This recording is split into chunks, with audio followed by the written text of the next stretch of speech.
Cultivating the Tao has never been an easy path, but for Li Fan, it was tens of thousands of times more brutal. At Great Xian Nation, Xianjing, Grand Tutor's Manor, Li Fan sat proudly in the lavish palace. A beauty at his right poured wine, another knelt at his feet serving him, their voices soft and sweet. Grand Tutor, please drink. Grand Tutor, please eat fruit. Below him, rows of civil and military officials bowed deeply, respectfully shouting in unison, "Happy birthday, Grand Tutor." Although he was already over 70, seeing the scene before him, he couldn't help feeling secretly pleased. Li Fan stroked his beard and downed the fine wine in his hand in one gulp, looking thoroughly delighted. His power overshadows the world. The story of it all would be enough to fill a multi-million-word novel. When he, Li Fan, first transmigrated to this world, he was nothing but a poor, struggling scholar. A life like this, what more could one ask for? The entire palace was filled with music, dancers moving gracefully as they poured wine for the guests. At this moment, several men rushed in frantically, shouting, Grand Tutor, falling fire from the sky. It's a divine sign, an auspicious omen, it looks like it's flying toward our Grand Tutor's manor. Hearing this, Li Fan furrowed his brows, his face showing signs of surprise. The once lively and noisy hall instantly fell silent.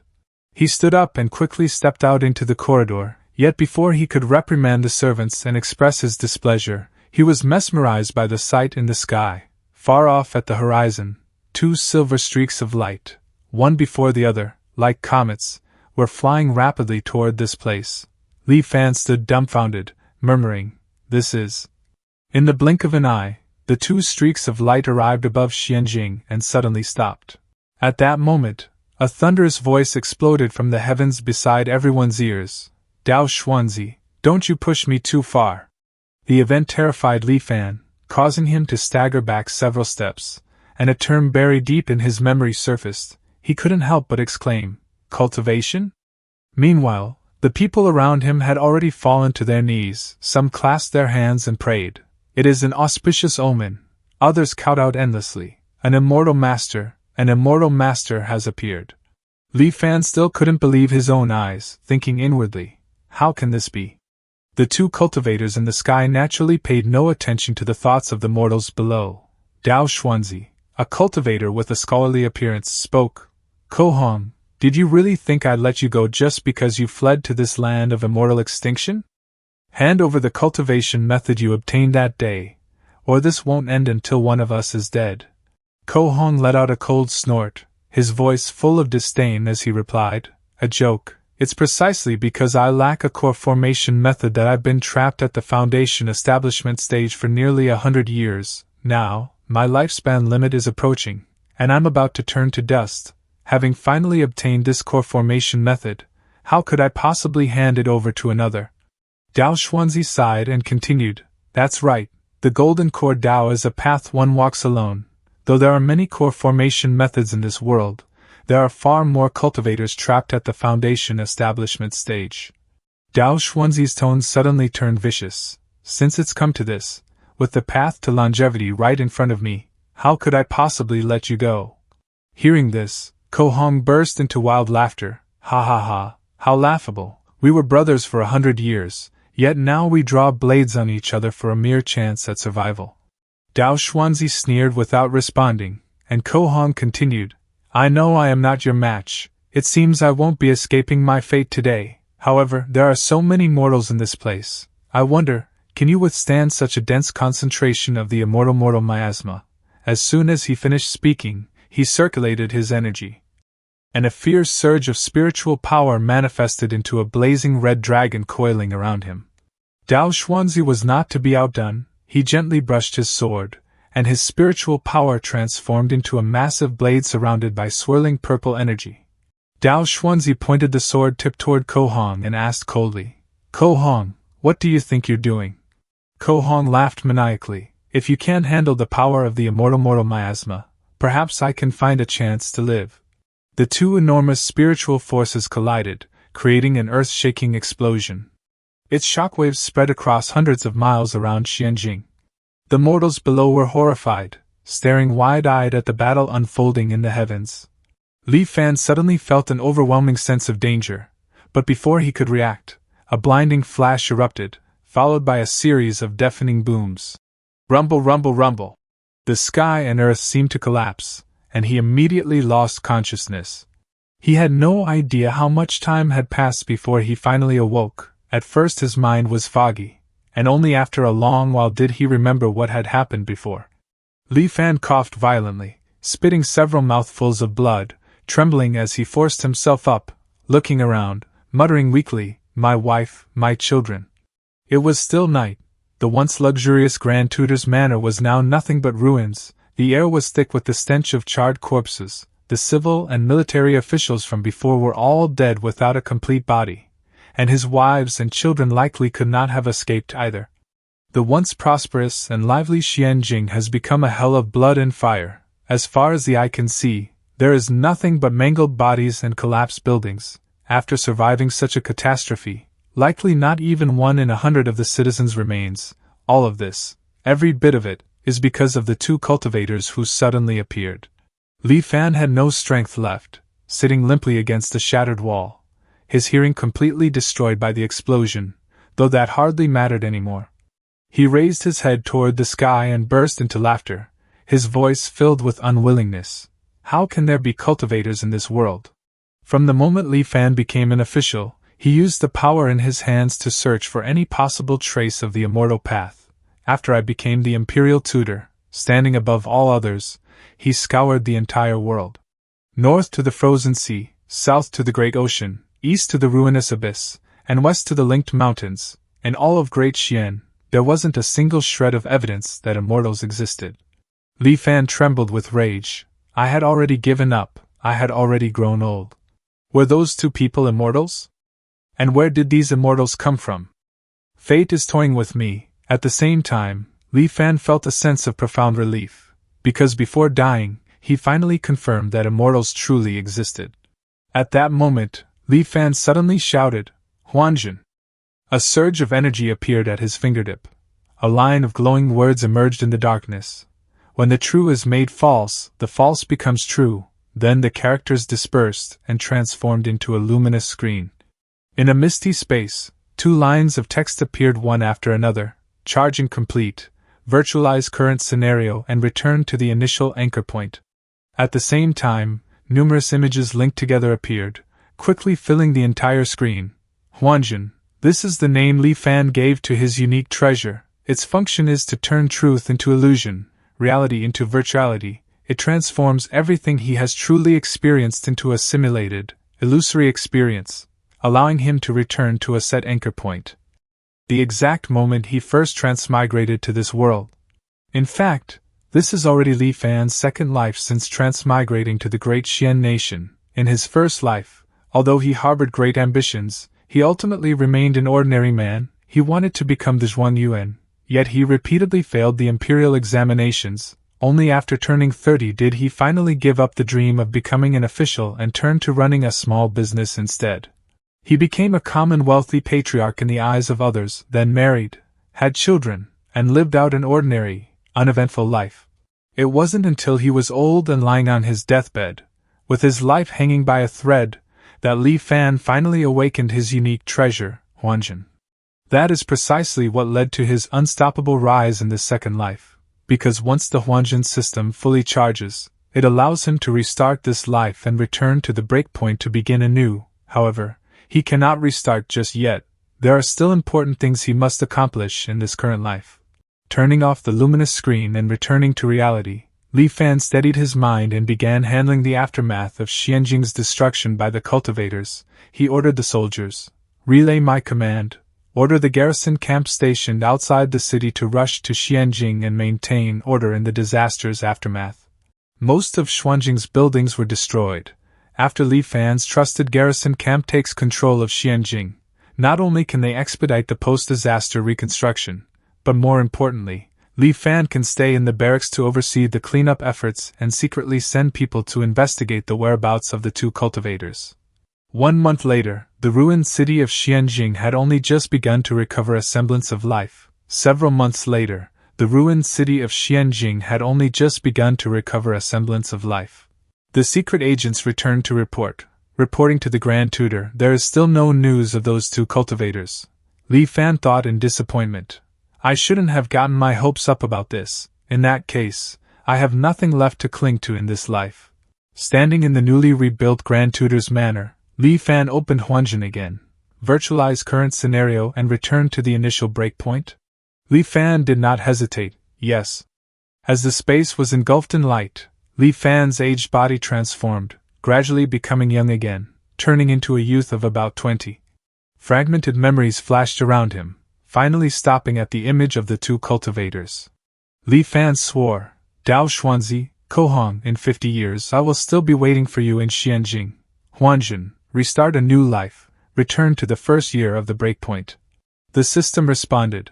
Understood. His body was pulled into the temporal portal, and to Li Fan, riches and honor are but fleeting clouds to him. In the next life, he will hunt the immortals. A series of system messages appeared. You returned to Anchor Year 1, overjoyed, you acted out, and were almost forced by your aunt to drink exorcism water from the village witch. Half a year later, you took the provincial exam. Although you placed low, in the 30s, you ultimately succeeded in becoming a Jiren, bringing honor to your ancestors. Anchor Year 2, you took the metropolitan exam and passed. You performed exceptionally well in the palace exam, placing in the second rank, and were bestowed the title of Jinshi. You pulled strings in Xianjing and obtained the post of county magistrate for Jiangnan's Wen County. Anchor Year 3, you began to cultivate your trusted inner circle. You successfully produced a batch of explosives and matchlock rifles. Anchor Year 5, refugees gathered to rebel against Prince Lange's manor. You led troops to the rescue, saving Prince Lange's family. Prince Lange was deeply grateful to you. Anchor Year 6, you were promoted to prefect of Jianghuai Prefecture and married the daughter of the Vice Minister of Rights. Anchor Year 7, your wife bore you a son. Anchor Year 10, Princess Lange gave birth to a son. You personally visited to offer congratulations and presented a carefully prepared gift. Anchor Year 15, the Emperor passed away. Prince Lange inherited the throne, changing the era name to Xianjing. Emperor Xianjing summoned you to the capital, promoted you to Vice Minister of War, and ordered you to lead troops to suppress rebellions. Anchor Year 18, you wiped out the rebel armies. Emperor Xianjing reclaimed your military authority and promoted you to Minister of War, appointing you Grand Tutor to the Crown Prince. Anchor Year 20, the Empress was suddenly implicated in a witchcraft case. Emperor Xianjing was furious and confined her to the cold palace. The Crown Prince secretly sought your help, and you decisively agreed. Through private investigation, you found the person who framed the Empress, clearing her name. However, Emperor Xianjing did not release the Empress from the cold palace. Anchor Year 25, you secretly received news that someone had reported you for privately visiting the Empress in the cold palace. In the same year, Emperor Xianjing was assassinated while traveling. The officials retrieved the Empress from the cold palace. The Crown Prince then ascended the throne, with the era named Kungning. Anchor Year 26, you were additionally ennobled as Grand Tutor and appointed Grand Scholar of the Deliberative Council. Reaching the pinnacle of officialdom, you used this opportunity to eliminate dissent and build your own faction in the Imperial Court. Anchor Year 30, the people of the world knew only of the Grand Tutor, not the Emperor. Anchor Year 31, the Empress Dowager became pregnant and bore you a son. Anchor Year 38, Emperor Hungning died of depression. Anchor Year 40, the Empress Dowager died of illness. Anchor Year 45, your wife passed away. Anchor Year 46, your eldest son died of illness. Anchor Year 50, two immortals arrived from the ruinous abyss, destroying Xianjing. You narrowly escaped with your life. This simulation has ended. You may choose one of the following options to retain. 1. Item in your possession during this simulation. 2. Your cultivation realm from this simulation. 3. The simulation memory of one person closely related to you. This memory can be inherited by that person. 4. Forego the above choices to speed up the charging progress. Li Fan regained consciousness and found himself back in that same simple room of his. He wondered, was reality turned into illusion, or was it all a simulation, an error in perception caused by it being too real? Or perhaps, upon reaching a certain level, the line between false and true no longer exists. Forget it, best to look at these 4 options first. The first and second options are self-explanatory. If I ever embark on the path of cultivation, those two would be a great help. Unfortunately, I was merely a mortal in this past life. As for this third option, there's no telling what some. Therefore, stability is paramount. That only leaves the fourth option. Huanjin's virtualization requires charging. When I receive a fatal blow, Huanjin will consume charging progress to automatically protect me. This is also why I was able to escape death several times in my previous life. Thus, the fourth option is the safest and most stable choice. Speed up the charging progress. His information panel was updated. Name, Li Fan, Realm, Mortal Physical, Age, 20/86, Mental Age, 166/1056. Virtualization charged progress 30%. Remembering everything he had experienced, Li Fan grew slightly contemplative. 3 lives, 166 years. So I've already lived this long. And that mental age limit, I remember in my last life it was only just over 900 years, but now it's increased to over 1,000. When one carries too many memories, one's mental endurance reaches a threshold. An excessive burden will crush the soul. This is the so-called erosion of time. However, the mental age limit will increase as one's mental fortitude strengthens. As long as I step onto the path of cultivation, none of this will be a problem. The goal of this life is to learn the secrets of cultivation from those two cultivators. In 50 years, they will descend upon Xianjing. With preparation against their lack of it, I might just have a chance of winning. Li Fan pondered quietly for a while, then continued. Perhaps what I can rely on, besides guns and explosives, is that immortal mortal miasma they spoke of, but I can't just wait idly for 50 years. They came from the ruinous abyss in the east. I can first send people deep into the bottom of the abyss to investigate. The most frightening thing in life is having no goal. In Li Fan's past life, he would often wake from the Empress Dowager's bed in the middle of the night, gripped by an immense emptiness and confusion. In that past life, Li Fan had already stood at the absolute pinnacle a mortal could reach. He could not climb any higher, and it would have been the same even in another life. Power, pleasure, after repeating them so many times, they had become as tasteless as chewing wax. Perhaps, in some future reincarnation, Li Fan would have actively chosen to end his own life. But the appearance of those two cultivators showed him a brand new possibility. It was as if he saw a strange, alluring world beckoning to him. Li Fan wants to cultivate. Li Fan wants long life. No one can stop him. Li Fan's gaze at this moment was extremely resolute, his voice confident. Dao Xuanzi, Ko Hong, see you in 50 years. With the experience of 2 lives, everything went as smoothly as water flowing to its destination. Li Fan still participated in the Imperial exams, but this time, armed with decades of experience and power, the essays he wrote were naturally far superior to those of his previous life. Provincial exam, Metropolitan exam, and Palace exam, he placed first in all of them, achieving the legendary triple first and shaking the world with his fame. Afterward, Li Fan still chose to take an official post in Wen County. Although this decision caused much confusion and regret in the Imperial Court, his request was ultimately approved, thanks to his overwhelming fame, coupled with his crystal-clear understanding of the temperaments of every official in the county. He quickly brought Wen County to heel.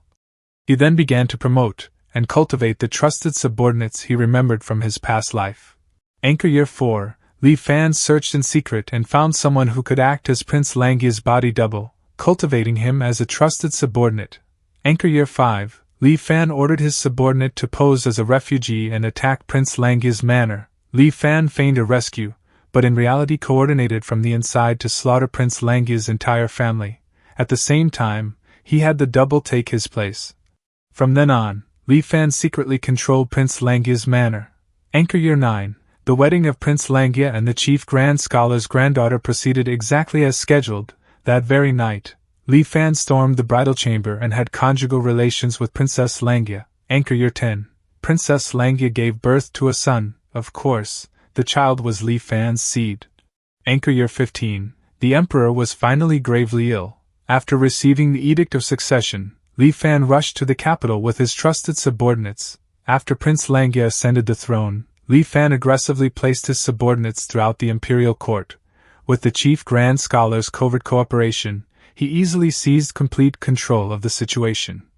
Anchor Year 20, after helping his own son become emperor, Li Fan enfeoffed himself as Grand Tutor, stepping out from behind the curtain to stand at the forefront once more, again wielding supreme power over the realm. After this, far from stagnating, the wheels of Great Xian's development did not slow at all. Instead, under Li Fan's will, they turned even faster than before. Anchor Year 35, Grand Tutor's Manor. Li Fan carefully read the secret letter brought by his subordinate. After reading it, he frowned and asked again, "So, the fog over this ruinous abyss dissipates for half a day every 15 years. The spy explained, reporting to the Grand Tutor, "That is correct. The immortal-seeking camp was ordered to station by the ruinous abyss and observe day and night. We finally made a breakthrough a few days ago. After the great fog dispersed, a faint light could be seen shining from the bottom of the abyss. We used a telescope to observe and actually discovered an inverted landscape. Although what each person saw was not identical, there were 10,000 mountains rising and falling, with magnificent structures hidden among them, barely visible. There were towering cities on the plains, bustling with life, with no less than 1,000,000 people. There was even a city in the sky wreathed in rosy light, with all kinds of rare and exotic beasts flying about. It was truly," Li Fan continued, "so they really did come from the ruinous abyss." Although he had known this long ago, now receiving confirmation directly from his subordinate stirred a faint excitement in his heart, yet with years of experience, he did not reveal any emotion. He calmly asked, "Have you found a way to get to the bottom of the abyss?" The spy's face turned slightly pale, and he hurriedly cowed out an apology. "Your subordinate is incompetent. We tried various methods, but alas, as soon as we descend to a certain depth, we are shredded by a sudden astral wind. The astral wind is terrifying. Even our strongest armor cannot resist it for a moment." Hearing this, Li Fan had likely predicted such an outcome, so he was not very disappointed. He waved his hand, signaling the subordinate to withdraw. Li Fan lifted his head to gaze at the night sky, murmuring softly, "It seems I'll just have to wait for you too." Anchor Year 50, Great Xian Nation, Xianjing. In the blink of an eye, another 15 years had passed. The once bustling city had now become eerily silent. Following Li Fan's plan, everything was in place, only the eastern wind remained. At night, with the bright moon hanging high, the two cultivators arrived once more, right on schedule. Ko Hong's roar echoed through the entire city. "Dao Xuanzi, don't you push me too far." Pow pow pow pow, countless sparks flared, tens of thousands of bullets cascading like a waterfall. In an instant all of them fired toward the two immortals. There was no scene of flesh and blood, only rippling waves spreading around the two cultivators, some invisible force blocking the torrent of bullets. Faced with an encirclement of over 1,000 mortals, the expressions of the two cultivators remained utterly calm. Perhaps in the eyes of cultivators, mortals were like ants. Seeing the bullets frozen in the air, Ko Hong couldn't help but wonder inwardly, what are these tiny metal pellets? Ko Hong gently raised his right hand, grabbed a soldier, and lifted him into the air, seizing the gun from the soldier's hands while casually tossing the man aside. Examining the gun closely, Ko Hong assessed it with a single glance and immediately understood its mechanism. A bit interesting, using intricate mechanical structures in place of formations, and the explosive power of mortal things in place of spiritual energy. To think that after several thousand years, the mortals exiled to this land of immortal extinction could actually research such an ingenious object. He shook his head. A pity, it's only effective in this place where the great Tao is incomplete. Outside the land of immortal extinction, it's just a pile of useless scrap metal. As soon as he finished speaking, the gun vanished from his hand, clearly already stored away in his pouch. From high above, Ko Hong looked down and saw countless mortal soldiers hiding in the darkness, his eyes filled with disdain. "Mere mortals, daring to make a move against us cultivators. I originally felt a hint of guilt, but now it seems you're just seeking your own death." Ko Hong shouted coldly, "Tao art, fire dragon's roar." A surge of spiritual power condensed into a massive blazing dragon, plunging straight toward the mortal soldiers below. Explosions roared endlessly. The houses of Xianjing City were like flimsy toys, offering no resistance as they were easily destroyed. The crimson flames, like a starving beast, consumed everything they touched. Suddenly, Ko Hong frowned, startled and horrified. A surge of doubt rose within him. What's going on? That fire dragon's roar of mine is fundamentally not something mortals can withstand. Why are there still so many people alive? Dao Xuanzi's expression darkened slightly as he carefully observed the bullets in his hand. These hidden weapons were soaked in mortal blood. After you were tainted by the immortal miasma, your Dao arts were weakened. We were ambushed the moment we arrived, and the enemy even used the immortal miasma. They were clearly prepared. The two looked at each other, a single thought flashing in both minds. This place is bizarre. We shouldn't stay long. Even though Dao Xuanzi and Ko Hong could point their swords at each other for a cultivation manual, that was a matter between the two of them.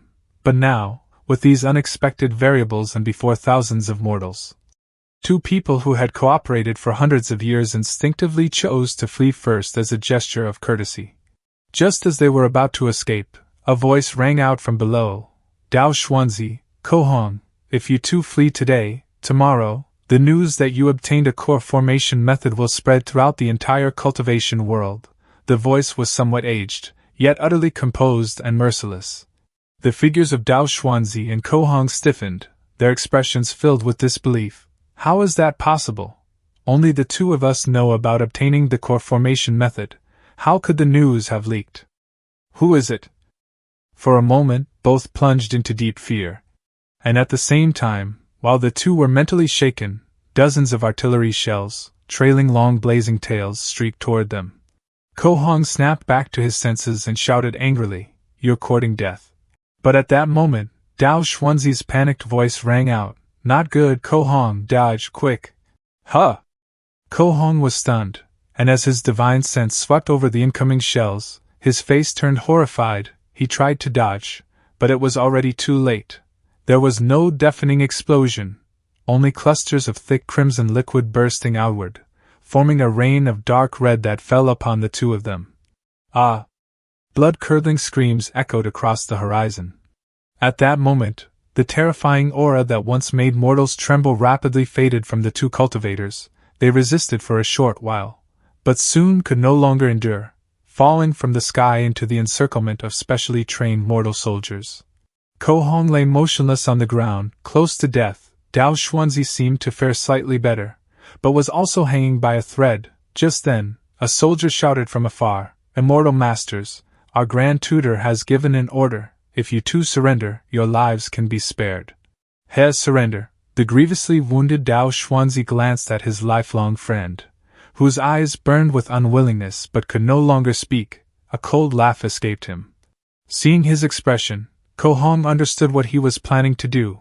With the last of his strength, he shook his head weakly before sliding his storage ring toward Dao Xuanzi. "Take my storage ring, go." His lips barely moved before his head slumped. Now, Ko Hong has fallen into the sleep of 1,000 autumns. Above, a gold dragon materialized in the sky, writhing in agony as if struggling against an unseen force. But its efforts were futile. It withered away, flesh and muscle vanishing until, as if turning into a tree branch. Only then could onlookers see it clearly. An unremarkable brown branch had taken root within the dragon, devouring it whole.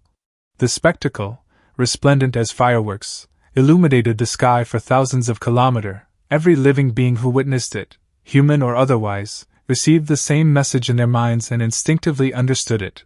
Foundation Establishment Cultivator Ko Hong, cultivated for 205 years, achieved his Dao foundation with the mystical object dragon branched in the land of immortal extinction.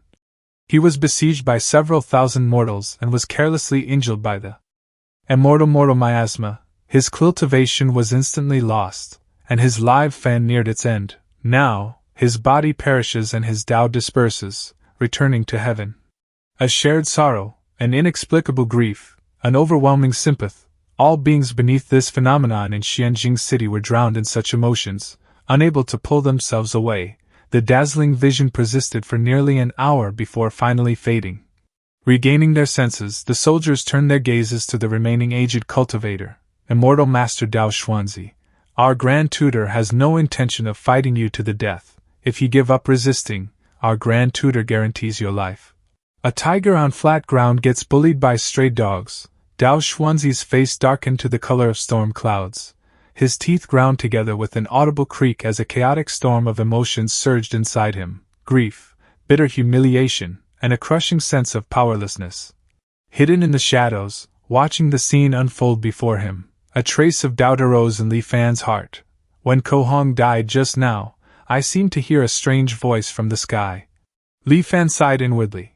But what that voice was is no longer important, because hunting immortals in this life is already hopeless. I didn't expect miasma to be so lethal to cultivators. As expected, Dao Xuanzi ignored their calls. He scanned his surroundings, trying to find the mastermind behind this ambush. I do not know who you are, nor do I know your purpose. Today, we brothers were plotted against by you, resulting in death and the loss of our Dao. There is nothing more to be said. His voice turned icy. However, I cannot accept this. Hiding behind mortals, and even using the immortal miasma, a despicable thing scorned by all cultivators. Dao Xuanzi took a deep breath, then continued, My brother, Ko Hong, died at the hands of someone like you. I feel it was not worth it for him. Slowly, he rose into the air once more, looking down upon the wary soldiers with an expression devoid of joy or sorrow. You have all seen my brother's Foundation establishment mystical object.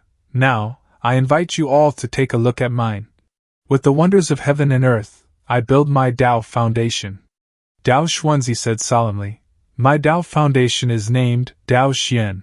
A massive, broken iron sword materialized in the air above Xianjing City. All living beings beneath the great sword's shadow felt their thoughts turn sluggish and slow, like rusted machinery grinding to a halt. I have a sword, I invite you all to view it. The world abruptly brightened. Every soul within Xianjing City froze, as if plunged into absolute stasis. Then, like glass fracturing into countless shards, the entire city splintered apart in an instant. Huanjin, as Li Fan silently recited these words, his charging progress plummeted. Then, his consciousness faded. This simulation has ended. Li Fan regained consciousness, his mind still reeling from the sheer force of Dao Xuanzi's final sword strike. Awe surged through him. Is this a peak Foundation establishment cultivator? If it weren't for the immortal miasma, even if I reincarnated 100 times and leased countless schemes, it wouldn't be enough to pose a threat to them. Pulling himself together, Li Fan calmly reflected on the variables that had slipped beyond his calculations. I didn't expect this immortal miasma to directly cause Ko Hong's body to die and his Dao to vanish. I originally thought when they called each other brother of 100 years, it was just talk. I didn't expect their relationship to be so extraordinary. When they were attacked, Dao Xuanzi called out to warn Ko Hong. Ko Hong, knowing he couldn't escape death, willingly gave the core formation method to Dao Xuanzi. Dao Xuanzi, seeing Ko Hong die by ambush, was unable to accept it, and gave up his chance to live, striking out with a mutual destruction sword art. This all shows that the two truly shared a friendship beyond the ordinary. Suddenly, he recalled their first encounter, the Golden Core Dao, a path one walks alone. Immortal methods cannot be cultivated together. If it's like this for men as clock as brothers, what is the cultivation world outside really like? After only a moment of hesitation, Li Fan's resolve hardened once more. No matter how dangerous the path ahead is, I will not waver. Furthermore, with Chuanjin's help, as long as I am careful enough, no predicament should be able to stop me.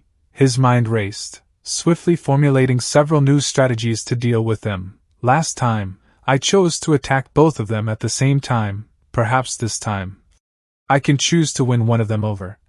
After the simulation ended, Li Fan still chose the option to accelerate the charging process. My mental age only increased by a few dozen this time. It seems I'm nearing the cap. If I count the life before I transmigrated, this is already my 5th life. The path to seeking immortality is so difficult. I hope these 50 years won't be wasted. Once again, Li Fan began his 50-year wait. Like clockwork, everything proceeded methodically. Anchor Year 35, the endless ruinous abyss. Li Fan stood silently as he waited, gazing at the ominous abyssal chasm that stretched before him. Time passed interminably before the ancient, suffocating mist finally stirred. A low, mournful howl, like that of some primordial beast, echoed faintly from below. As the sound grew louder, those nearby realized it was the voice of the wind. The thick white mist churned, rippling like disturbed water, then the wind intensified, blowing great swathes of mist upward from the abyssal chasm. The mist cascaded into the sky like an inverted waterfall. The gale raged for nearly half an hour before the heavy mist finally dissipated. Li Fan's expression was grave as he raised the telescope and peered into the depths. At first, only darkness greeted him, then, faint pinpricks of light flickered into existence. What Li Fan saw shook him to his core. There was a ruined mountain gate, with collapsed structures strewn everywhere. The cracked ground and walls bore the scars of blades and arcane arts. Overwhelmed, Li Fan adjusted his view. On the sheer face of a cliff, he saw immense words carved into the stone. "The immortal Tao is dead." The words were written in dark red, as though inscribed in blood. Even across such an unfathomable distance, the sheer terror and despair radiating from those words struck Li Fan like a physical blow. The immortal Tao is dead. What on earth happened in this place? And what in the world happened to the entire cultivation world? Time flowed onward, and anchor year 50 soon arrived. On Li Fan's 70th birthday, thousands of soldiers stood ready in Xianjing City. Ko Hong whirled around with a furious roar, hovering midair above the city. "Dao Xuanzi! Do not push me too far!" But before Dao Xuanzi could respond, a voice rang out from below. "Ko Hong, you brat! By order of Immortal Master Dao Xuanzi, we have been waiting for you." The voice seemed to come from everywhere at once, echoing through the streets. Along with it came a storm of bullets. Caught off guard, Ko Hong was struck head-on. Shock and fury warred within him.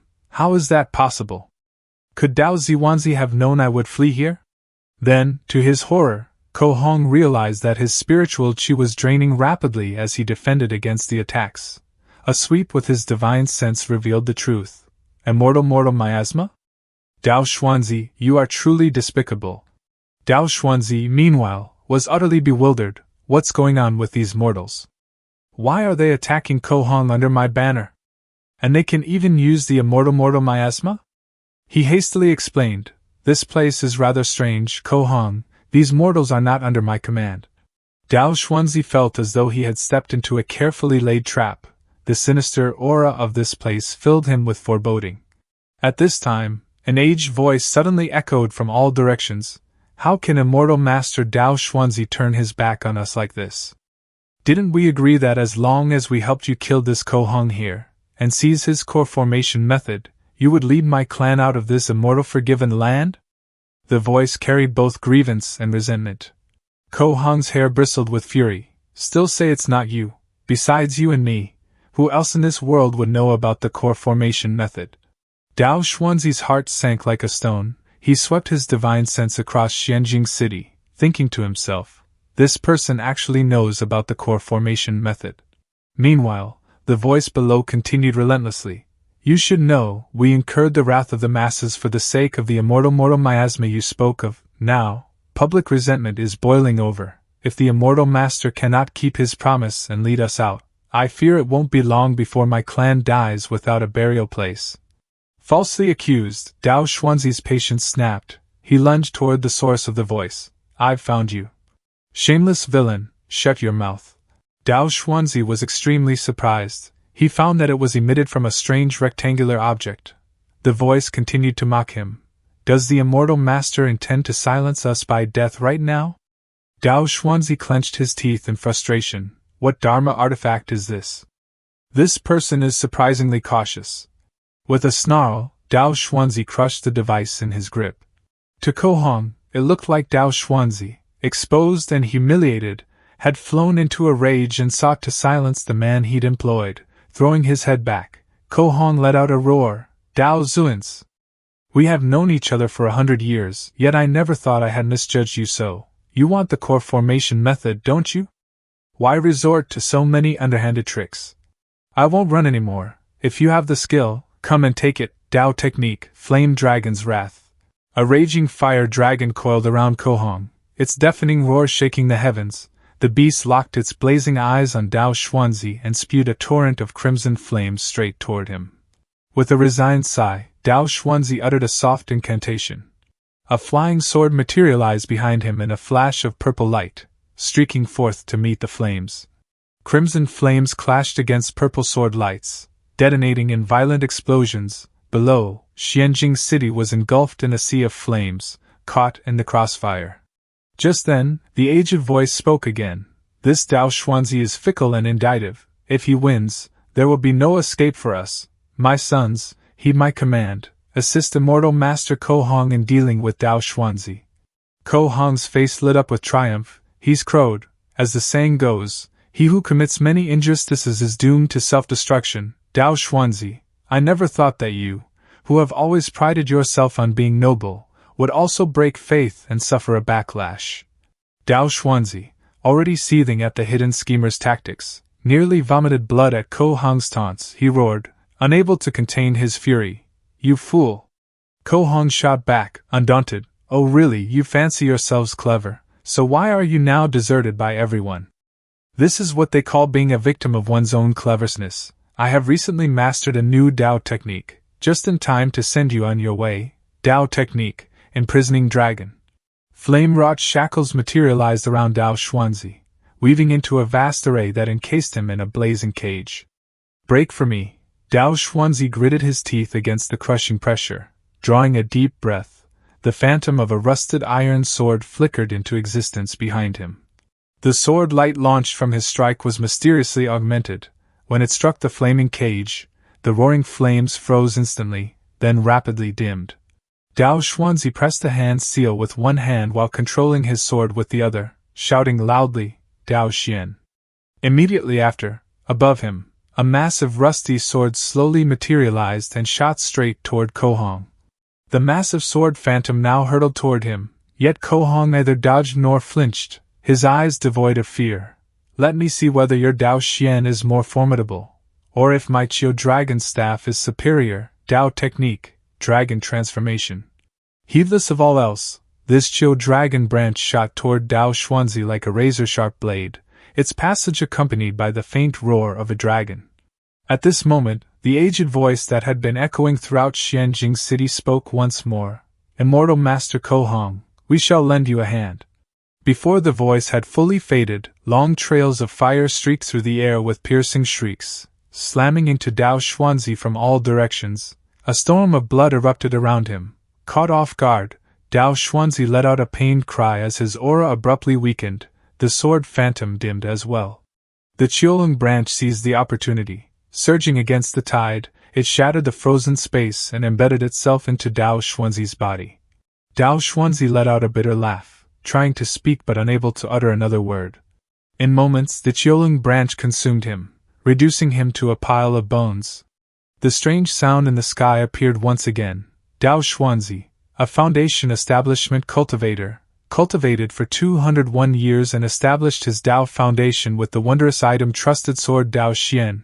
In the immortal Forsaken Land, he fought with another, and was utterly killed at the hands of the Foundation establishment cultivator, Ko Hong. Now, his body has perished, and his Dao has vanished.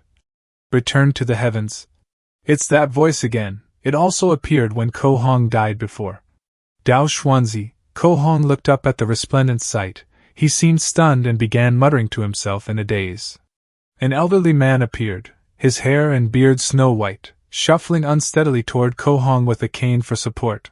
I am Li Fan. Greetings, Immortal Master. I implore the Immortal Master's mercy to save the lives of the 1,000 souls of my clan, Dao Xuanzi. Ko Hong's tone was stiff, clearly not having the best impression of Li Fan. You were the one whose voice was echoing from all directions earlier. A mere mortal like you, actually daring to interfere in a battle between US cultivators. Li Fan clasped his hands. I was merely seeking a slim chance of survival. As I said before, if the Immortal Master had been defeated, my clansmen would surely not have escaped death. Ko Hong sneered. Seeking a slim chance of survival. Ko Hong's expression softened slightly. He sighed. You say, the world is harsh. Who isn't struggling for that one slim chance of survival? Seeing Ko Hong's tone soften, Li Fan pressed his advantage. Before, Dao Xuanzi, the Immortal Master once promised me that if... Before he could finish, Ko Hong frowned and cut him off. For 100 years, Dao Xuanzi has always appeared to be a man of his word, but in reality, he acts without any principles, even deceiving mortals. That great immortal severing formation is incredibly dangerous, even for us. Leaving requires a great deal of effort. How could we possibly take mortals with us? Li Fan froze, his face turning ugly. What, you mean you don't know a way to leave this place either? Ko Hong replied calmly, that's right. Li Fan's mind reeled. The hope he'd clung to for over a century was crushed by the very cultivator he thought would help him, leaving his spirit on the verge of collapse. Yet, having endured multiple lifetimes of hardship, Li Fan had built up an unyielding will. Steadying himself, he said to Ko Hong, this is not a place to talk. Immortal Master, please follow me. Leading Ko Hong through the ruins of Xianjing City, they soon arrived at an underground shelter. With visible hesitation, he asked Ko Hong what the Immortal Master said before, about being unable to take mortals out of this immortal forsaken land. Is it true? Ko Hong frowned. You are but a mere mortal, why would I lie to you? Perhaps a golden core stage cultivator could protect mortals while breaking through that great immortal severing formation, but for someone with a foundation establishment stage cultivation base, it is absolutely impossible. Li Fan asked again, does that mean there is no hope for us mortals to ever leave this world? Ko Hong pondered, then shook his head, his tone dripped with disdain. To leave the immortal forsaken land, one must pass through the great immortal severing formation. With the frail body of a mere mortal, it is utterly impossible to pass through. Besides, you're already old enough to have one foot in the grave. Why are you so obsessed with leaving this place? Isn't it nice being a local emperor? Li Fan refused to relent. If my descendants could cultivate to the foundation establishment realm like the Immortal Master, wouldn't it then be possible for them to leave? Ko Hong burst into laughter. Ha ha ha. Let's not even mention that there isn't a shred of spiritual energy here, making cultivation impossible. Just the fact that immortals and mortals are eternally separated mortals here are covered in miasma. How could they possibly cultivate the path of immortality? He sneered. I advise you to give up on this idea. For mortals like you, if you how to cultivate, you must first go to the outside world to reconstruct your bodies and wash away this miasma. Otherwise, even if the great Tao to immortality were placed right before you, you could see it but never touch it. After several such definitive answers to his questions, Li Fan seemed to finally lose hope. Immortals and mortals are eternally separated. So, you're saying there really is no way? Ko Hong said, inexplicably cheered by Li Fan's despair. There really isn't. If the Immortal Master has no further instructions, this old man will take his leave. Ko Hong said, inexplicably cheered by Li Fan's despair. There really isn't. If the Immortal Master has no further instructions, this old man will take his leave. As if crushed by this cruel truth, Li Fan staggered away in a daze. Ko Hong's expression changed, and a sense of foreboding surged within him. But it was too late. Thick red fog, saturated with immortal miasma, gushed from every corner of the room. Ko Hong's scream was swallowed by the encroaching mist. Outside the bunker, Li Fan's gaze was dark and unfathomable. Since immortals and mortals cannot coexist, then how could a mortal like me ever fully trust your words? Li Fan stared at Ko Hong's confession on the table, his heart sinking into despair. Ko Hong hadn't lied to him. He truly didn't know of any method that would allow a mortal to leave the immortal forsaken lands. His dream of cultivating immortality had crumbled. In a single night, Li Fan seemed to age greatly, not just physically, but in spirit as well. The information from Ko Hong's confession flashed through Li Fan's mind once more. According to Ko Hong, this place is an immortal forsaken land. The cause of it all stemmed from a great change in the ancient cultivation world thousands of years ago. At first, no cultivator paid any mind to this plague among mortals, until the first cultivator was infected by it. The plague was then strengthened and began to spread among cultivators. The vector of transmission was the very spiritual energy that cultivators relied on for survival. The plague, through the spiritual energy of heaven and earth, quickly spread throughout the entire cultivation world. For cultivators infected with this plague, a light case would mean their cultivation base would regress and their realm would fall. A severe case would mean losing their entire cultivation base overnight, becoming no different from a mortal, after which their body would perish and Tao vanish, returning the Tao to the heavens. As cultivators died in droves, despair began to fester among their ranks. Some, driven to madness, turned their fury upon the source of their suffering, the mortals. Thus began the great massacres. Facing the overwhelming might of the immortal masters, mortals had no power to resist. they could only submit to the slaughter. But this carnage did not last long before it was abruptly halted, not out of remorse, but because the cultivators made a horrifying discovery. As they slaughtered mortals en masse, the disease did not vanish with the deaths of the infected mortals. Instead, freed from its mortal vessels, it spread unrestrained through the world's spiritual chi. In an instant, the concentration of the disease in the cultivation world skyrocketed, becoming a true plague, and more cultivators fell. Left with no choice, the cultivators abandoned their campaign of exterminating mortals. But waiting for death was not the cultivators' way. On one hand, a group of cultivators began to research methods to treat and resist this plague. On the other hand, the cultivators proposed the infamous Great Migration Plan. It involved banishing all mortals from the cultivation world to surrounding lesser worlds and shattered grotto heavens that lacked spiritual energy. They would then use spell formations to permanently isolate them, preventing these mortals from ever returning. Originally, there were no more mortals in the cultivation world, but not all offspring of cultivators had the aptitude for immortal cultivation, so, over time, many new mortals were born into the world. Within the bodies of these mortals lingered a shadow of this plague.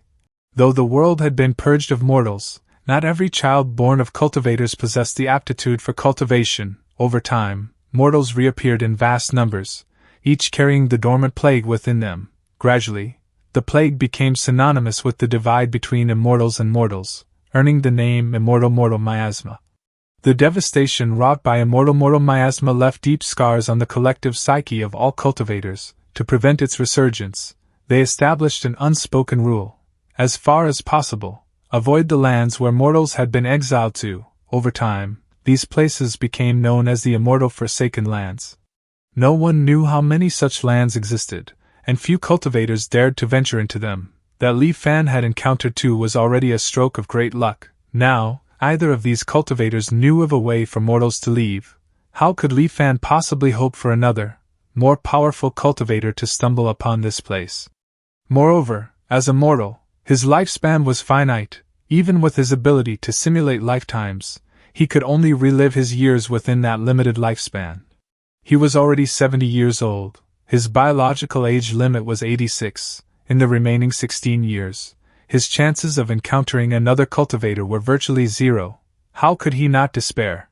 The path to longevity was right before him, so close he could almost touch it, yet impossibly distant. How could he resign himself to this, remembering the struggles of his past lives and the nearly 3 centuries of waiting? Li Fan couldn't bring himself to abandon the pursuit of immortality.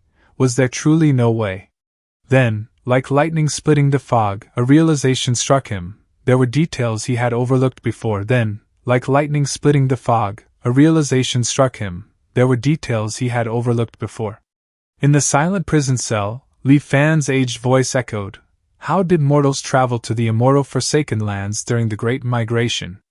Ko Hong glanced at Li Fan and couldn't help but mock him. What, you still haven't given up? So what if you manage to get out? At 70 years old, you still want to pursue immortal cultivation? After a moment of silence, Li Fan suddenly asked, if you could return to the cultivation world, would you be able to cultivate again? Ko Hong was momentarily stunned. What? Li Fan promised. If you help me find a way to the cultivation world, I might take you with me when the time comes. Ko Hong flared up in anger. You treacherous villain, still trying to trick me? Li Fan remained expressionless. Truth or lie, it's still a shred of hope. Will you abandon this chance at survival and waste away in this tiny corner of the world? Hearing this, Ko Hong fell silent. After a long while, he finally let out a heavy sigh, then responded slowly. If I'm not mistaken, what they used back then to migrate the mortals should have been Dharma artifacts similar to flying boats or flying shuttles.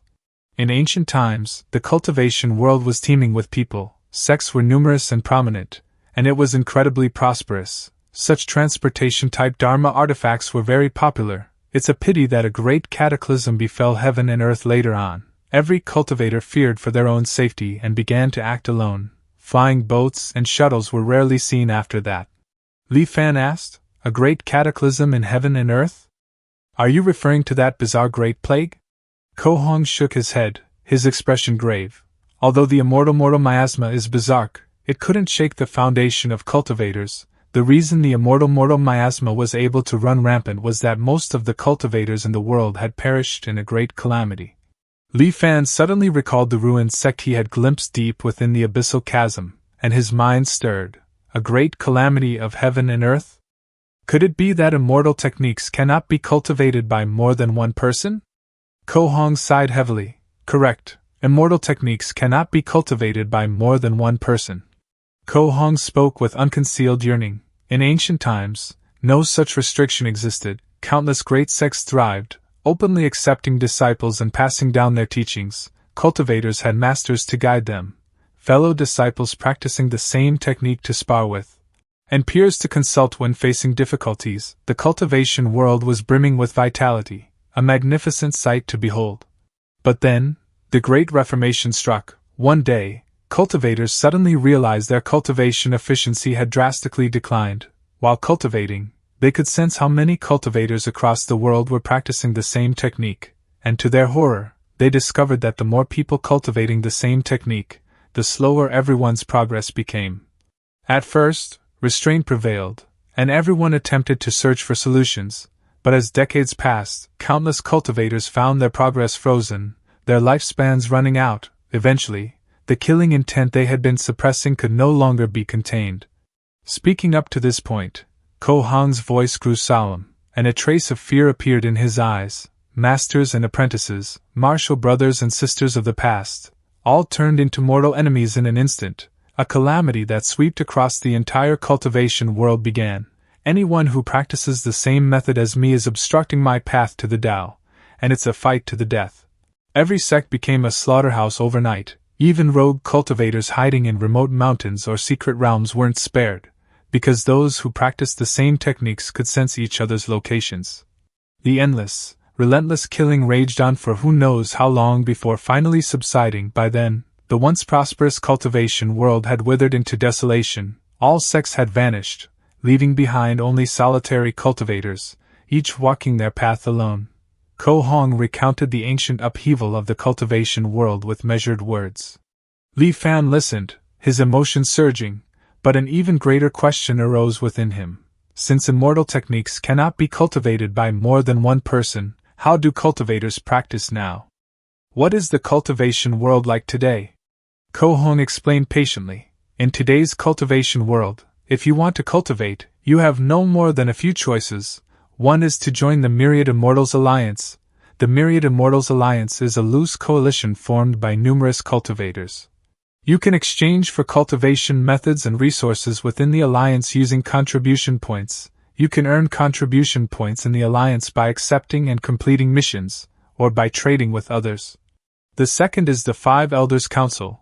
The Five Elders Council is an organization founded by 5 top-tier mighty figures, and its influence is immense. As long as one has the aptitude for cultivation, they can voluntarily join and choose a cultivation method. The price is that you must sign a soul contract and serve the 5 Elders Council for a certain period of time. Ko Hong explained patiently. From your description, why does it feel like cultivation methods aren't that scarce in the cultivation world? Ko Hong snorted. That's because the methods obtained this way are all incomplete. Incomplete? Li Fan was taken aback before realization dawned. So you must keep laboring to acquire the next level of the technique? Exactly. Ko Hong said bitterly. These methods were all newly compiled by the major powers over the years. Reaching the peak of qi condensation is already their limit. To advance further and establish a Tao foundation, one must switch to a new cultivation method, and the same applies to realms above foundation establishment. Li Fan was shocked. Switch methods? If I have to switch methods and start over every time I break through to a new realm, doesn't that mean all my previous efforts will be for nothing? Ko Hong shook his head. That won't happen. All who cultivate must practice a fragment of the supreme primordial true scripture. This scripture is not a cultivation method, but more of a secret technique. Its function is to allow a cultivator to willingly disperse their realm without significant loss. After dispersing their cultivation to switch to another method, they can quickly catch up to their original realm. Li Fan marveled, to think such a miraculous method exists. He then smirked coldly. It's just that this fragment appeared at such a convenient time. Only in this way could the many cultivators of the world be made to accept constantly changing their cultivation methods. Ko Hong sighed deeply. But what can be done about it? A true method is hard to come by. Dao Xuanzi died without ever knowing that the reason I snatched the method and ran was not just because it was a core formation method, but because it was a true method that could lead directly to the nascent soul realm. Hearing that, Li Fan instinctively looked at the ring on his hand, thinking to himself, nascent soul, true method. He had confiscated all of Ko Hong and Dao Xuanzi's belongings, storing them inside this storage ring. Perhaps due to living through multiple lifetimes, his mental power far surpassed an ordinary man, so, despite normally requiring divine sense at the chi refinement level to use this storage ring, he could use it effortlessly. Still, unless he found a way out of this immortal forsaken land, these treasures were useless to him. He hadn't bothered inspecting them yet. Next, after Ko Hong introduced him to some common knowledge of the cultivation world, such as how a cultivator's demise can trigger celestial phenomena within a certain range, he finally returned to the main topic. I once heard a rumor that for thousands of years, mortals from the immortal foreskin lands have been secretly returning to the cultivation world, but it's mostly just idle talk and baseless rumors from the streets, without any concrete evidence. Li Fan's spirits lifted. There's no smoke without fire. Sometimes, rumors are the truth of the matter. Li Fan declared resolutely. As long as there is a sliver of hope, I will not give up. Ko Hong muttered under his breath. I really don't know how an old man with one foot in the grave can still be so restless. Li Fan pretended not to hear him. Instead, he solemnly vowed, as long as you help me find the way to the cultivation world, not only will I release you and let you return with me, but I will also return all of your and Dao Xuanzi's belongings, including that nascent soul true method. Ko Hong's head snapped up, sudden hope blazing in his eyes. Are you serious? Li Fan nodded, of course. Ko Hong resolve hardening. Fine, in that case, I will do my utmost to help you. Li Fan had deceived him multiple times, making Ko Hong question the man's promises. He was like Li Fan, unable to abandon even the faintest glimmer of hope. Thus, with Ko Hong's assistance, Li Fan scoured historical texts throughout the world, hunting for fragmented clues about the Great Migration era. At the same time, Li Fan mobilized armies to excavate ancient tombs on a massive scale, hoping to uncover traces. Though this stirred public outrage and daily petitions from officials urging restraint, he forcibly suppressed every objection. Yet too much time had passed since the Great Migration era, and his remaining years in this lifetime were far too short. 16 years later, in Anchor Year 66, Li Fan's end was near, and still, he had found nothing. After ordering Ko Hong's release, Li Fan went to the underground chamber beneath the Grand Preceptor's estate alone. This body is already so frail, like a candle flickering in the wind, it could be extinguished at any moment. Before this life ends, I should first confirm the items within this storage ring. With a thought, he emptied the contents of his storage ring, laying them out one by one.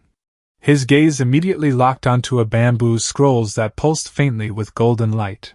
As Li Fan picked up the bamboo scrolls, the information flowed naturally into his mind. Thousand Mechanisms Jade Cosmos Scripture, Nascent Soul Technique, Current Practitioners 0. The Nascent Soul Realm. A wave of longing surged through Li Fan's heart, yet, at present, he was still merely a mortal, with no divine sense. Though he could use the basic functions of a storage ring, this nascent soul technique remained utterly beyond his grasp. He could only stare at it longingly, unable to glimpse its contents. His gaze then shifted to a rusted iron sword lying nearby. Rusted sword Dao Xian. According to Ko Hong, after a cultivator perishes, their foundation establishment wondrous item will lose its wondrous nature as the cultivator's body perishes and Dao vanishes. Li Fan ran his fingers over the unremarkable iron blade, but his attention was fixed on the sudden notification from Return to Truth. Rechargeable item discovered, rusted sword Dao Xian. Proceed with recharge? After a moment of contemplation, Li Fan chose yes. The rusted sword vanished silently, and a line of text appeared. Anchor charge progress, current anchor points 1.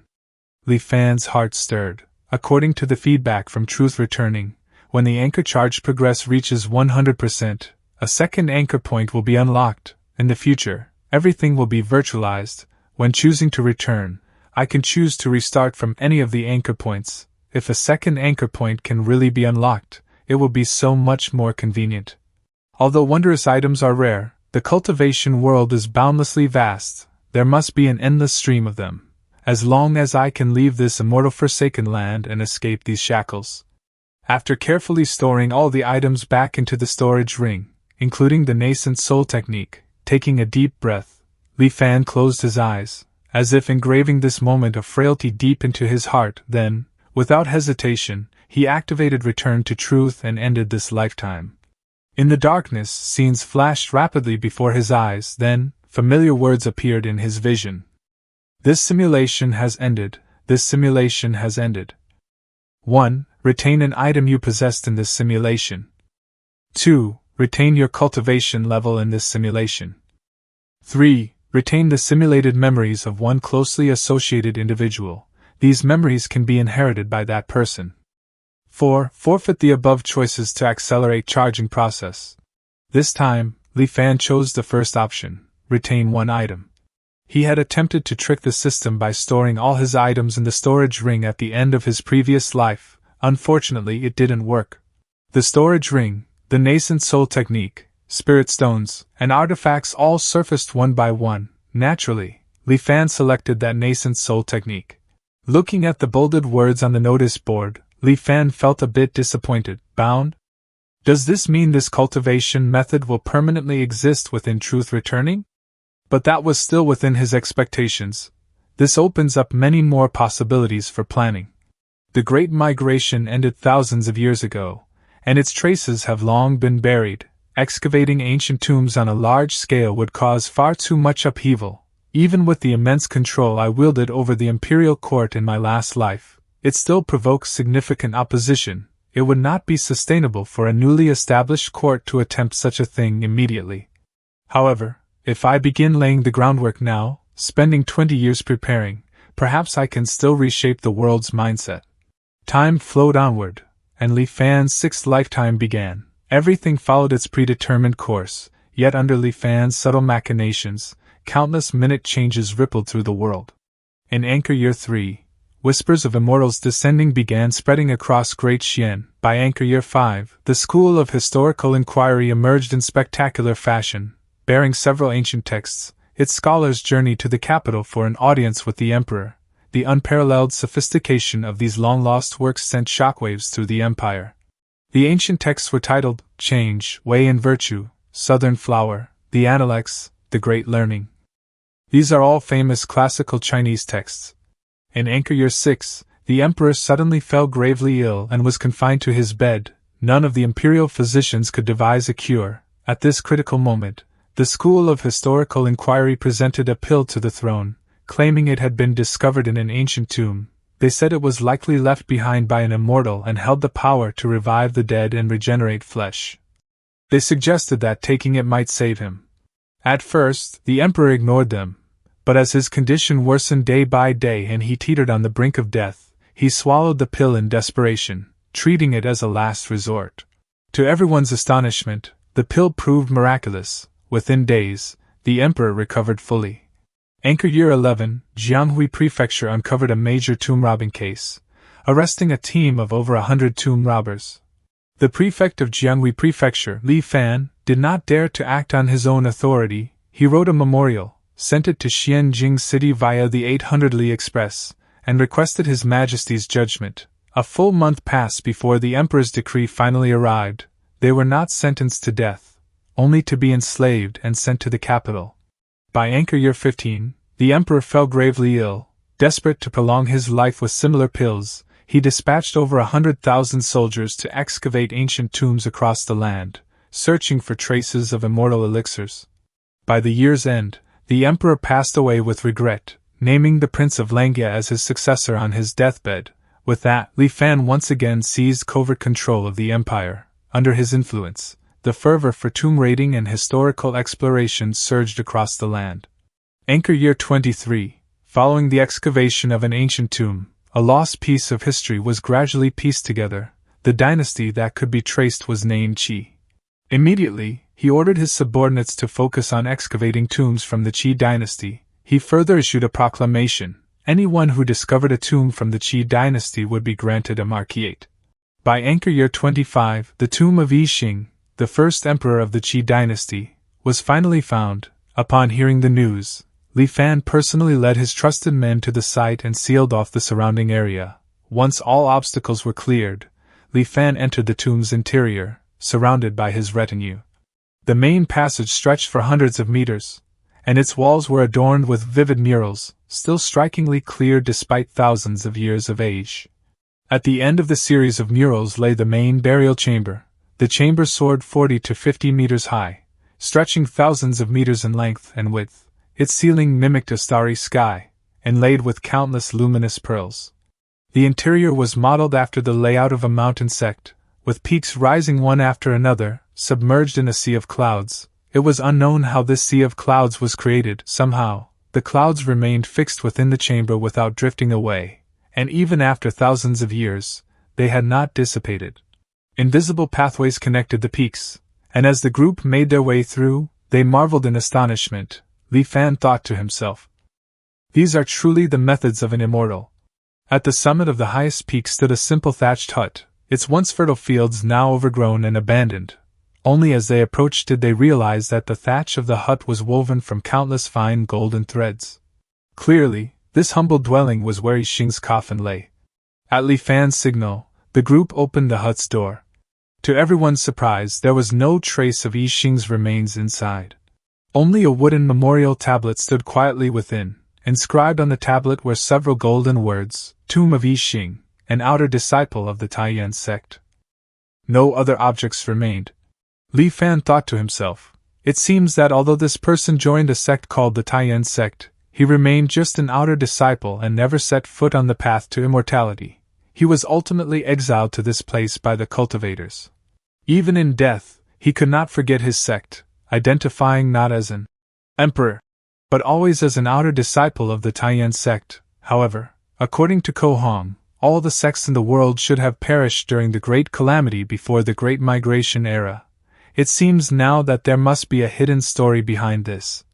This Yi Xing was likely entrusted by the cultivators of the Taiyan sect to oversee the Great Migration of this world. I just wonder if we'll be able to find the flying boat used for the migration back then. Finding no answers in the main burial chamber, Li Fan ordered members from the School of Historical Inquiry to dig around the area, hoping to uncover clues from the surrounding auxiliary tomb chambers. Several days later, bad news arrived, filling Li Fan with fury and helplessness.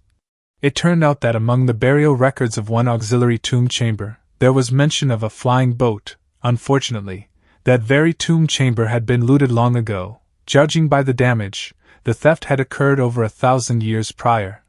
Again. In a rare outburst of rage, Li Fan smashed several nearby objects.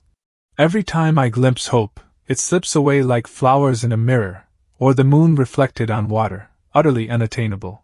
Those around him fell deathly silent. It took a long while before he calmed his turbulent emotions. He ordered, a reward to the world. Whoever finds clues related to the immortal arc will be annulled as a marquis of 1,000 households. Another 10 years passed, then, in Anchor 35, things took an unexpected turn. On this day, Li Fan received an urgent report. The tomb of an immortal has been discovered? Li Fan was stunned, then overjoyed, quickly pressing for details. The secret agent respectfully replied, reporting to the Grand Tutor, a few days ago, a group of people were excavating an unremarkable grave when they were suddenly injured by a mysterious force, suffering heavy casualties. The ancient Sea King camp dared not be negligent and dispatched men to investigate overnight. Even with many highly experienced veterans, they could not disturb this small tomb into the slightest. Hearing this, Li Fan was utterly exhilarated. He immediately ordered his subordinates, bring the immortal miasma and open the tomb at once. Li Fan arrived and deployed immortal miasma, finally shattering the force surrounding the tomb. The tomb gate has been opened. Li Fan turned to his soldiers and solemnly warned, be careful during the excavation. Report to me immediately if you find anything resembling a flying boat. All the soldiers roared in unison, yes.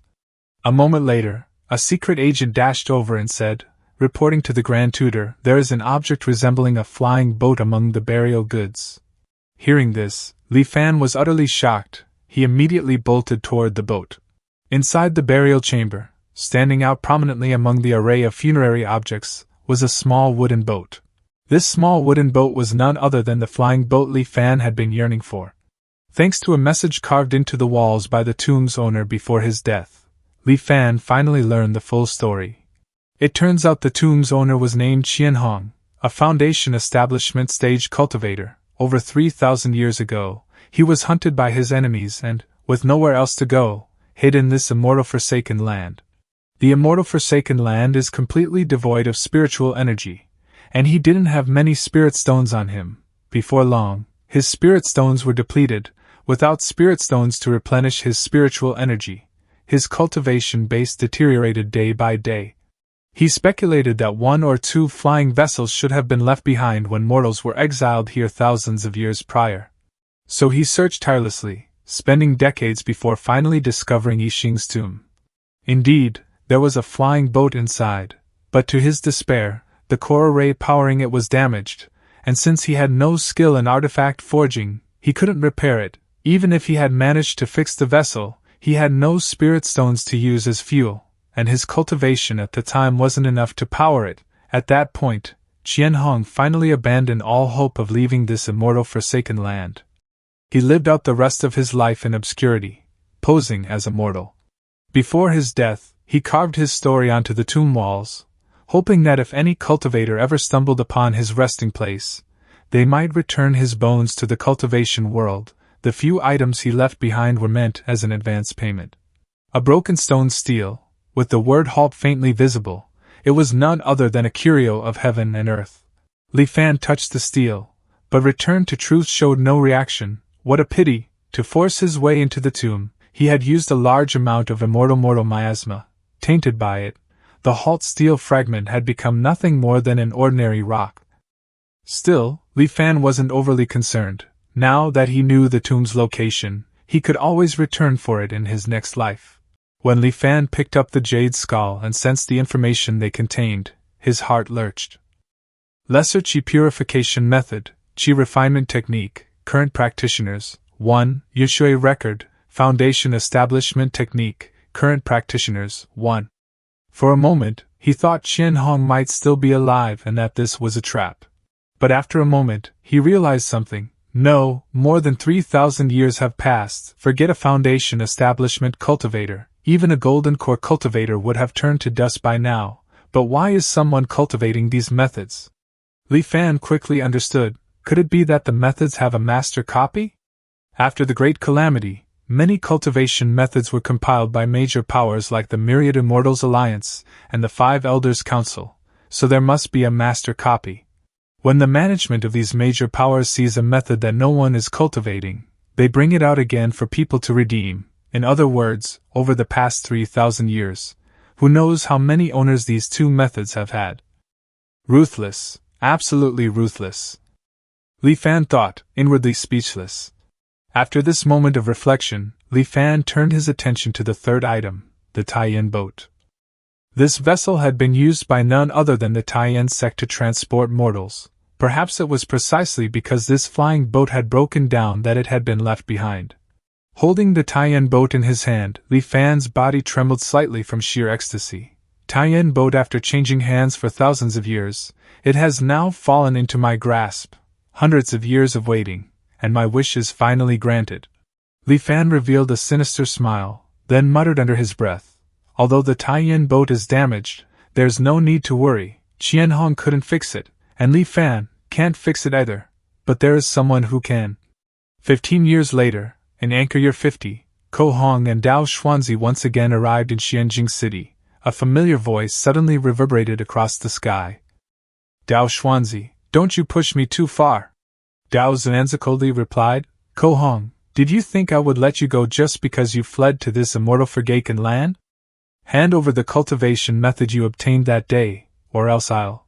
Just as the two were about to battle to the death, at this time, a booming laugh echoed up from Xianjing City below. "Is a mere core formation method really worth the two of you fighting to the death?"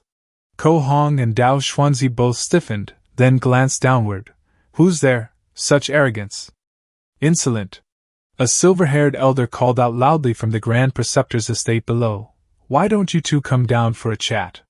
After entering inside, Ko Hong and Dao Xuanzi exchanged a glance, both instantly on high alert as they turned their wary gazes toward Li Fan.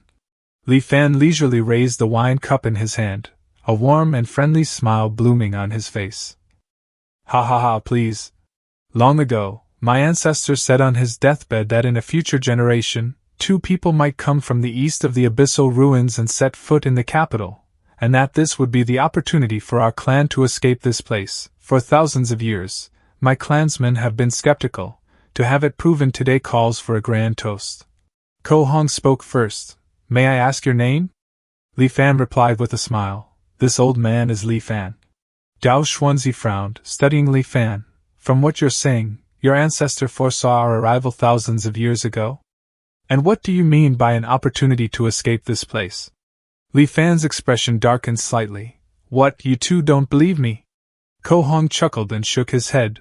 This matter is too fantastical. The 2 of us have roamed the cultivation world for 100 years, and we've never heard of any art of deduction that can predict events 1,000 years into the future. Li Fan straightened, lifting his chin with an imperious gaze. I wonder if you two have ever heard of the Taiyan sect? Ko Hong and Dao Xuanzi exchanged glances, visibly startled. Could it be the sect from ancient times that was renowned throughout the world for its art of deduction? Li Fan exhaled inwardly in relief. Hen nodded with deliberate calm. Relax, my ancestor was indeed a member of the Taiyan sect. Li Fan narrowed his eyes as he gazed into the distance, his expression tinged with nostalgia. Back then, although my ancestor joined the Taiyan sect, he disliked cultivation and was instead obsessed with the arts of deduction and calculation. That would have been fine. But who could have expected the great cataclysm, when all mortals had to be migrated? Li Fan spoke with measured eloquence, his voice thick with emotion. With my ancestor's early chi condensation stage cultivation base, no one would have forced him if he was unwilling. However, my ancestor saw the panic among his family members, so he volunteered to take charge of the mortal migration. Afterwards, he remained here with his family. Dao Xuanzi spoke up. I see. I wonder, fellow Taoist, why did you stop the 2 of us? Li Fan sighed. No cultivator has set foot in this land for thousands of years. Seeing you 2 today, I knew you were the ones my ancestor prophesied, the key to my clan's escape, and when I saw you were about to fight to the death over a core formation method, I had to hurry out and stop you. Dao Xuanzi admitted frankly. You must find us laughable, fellow Taoist, but you may not know that cultivation methods are hard to come by in the outside world. It's quite normal to turn on each other and fight to the death for a single scroll. Li Fan shook his head repeatedly. How could it come to this? Dao Xuanzi probed cautiously. From your tone, fellow Taoist, it seems.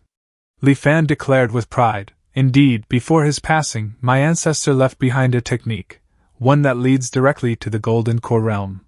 Ko Hong was overjoyed. Wonderful. If my brother obtains this technique, the 2 of us need not fight any longer. Dao Xuanzi drew a sharp breath. Li Fan took a sip of wine, speaking unhurriedly. My ancestor's lifelong wish to be able to return to the Taiyan sect. Before his death, aside from this cultivation method, he also passed down a Dharma artifact called the Taiyan boat. Although it is damaged, my ancestor once used the art of Taiyan to calculate that many years later, 2 cultivators would arrive in this place, one skilled in sword techniques, and one who loves artifact refinement. They could help his descendants repair the Taiyan boat and escape this forsaken land. Dao Xuanzi was utterly stunned, taking a long moment before he regained his composure. That's spot on. My brother Ko Hong is devoted to the Tao of artifact refinement, and my specialty is precisely sword techniques. This art of Taiyan, is it really so incredible? Ko Hong, too, was left dumbfounded. To have such unfathomable power with only a chi condensation stage cultivation base is truly hard to imagine. Li Fan chuckled. After a pause, he added, Talk is cheap. Please follow me to have a look at the method first. Dao Xuanzi's face lit up with joy as he stood and followed. Seeing Ko Hong also rise to join them, he immediately grew wary. What, brother, you've already obtained one core formation method. Are you still not satisfied? Ko Hong gave an awkward laugh. Fine, I won't go over then. Dao Xuanzi snorted coldly and quickened his pace to catch up with Li Fan. Seeing that Ko Hong had indeed stayed behind as expected, Li Fan finally relaxed. He knew his plan for this lifetime had already half succeeded. He led Dao Xuanzi to a hidden mechanism, which opened the way to an underground chamber beneath the Grand Preceptor's estate. Just as Dao Xuanzi was about to step inside, a sudden chill ran down his spine, freezing him in place. He swept the surroundings with his divine sense, then gasped in alarm. Immortal miasma. Li Fan smiled. One can't be too careful, we are but mortals, and to protect our family's greatest treasure, we have no other choice.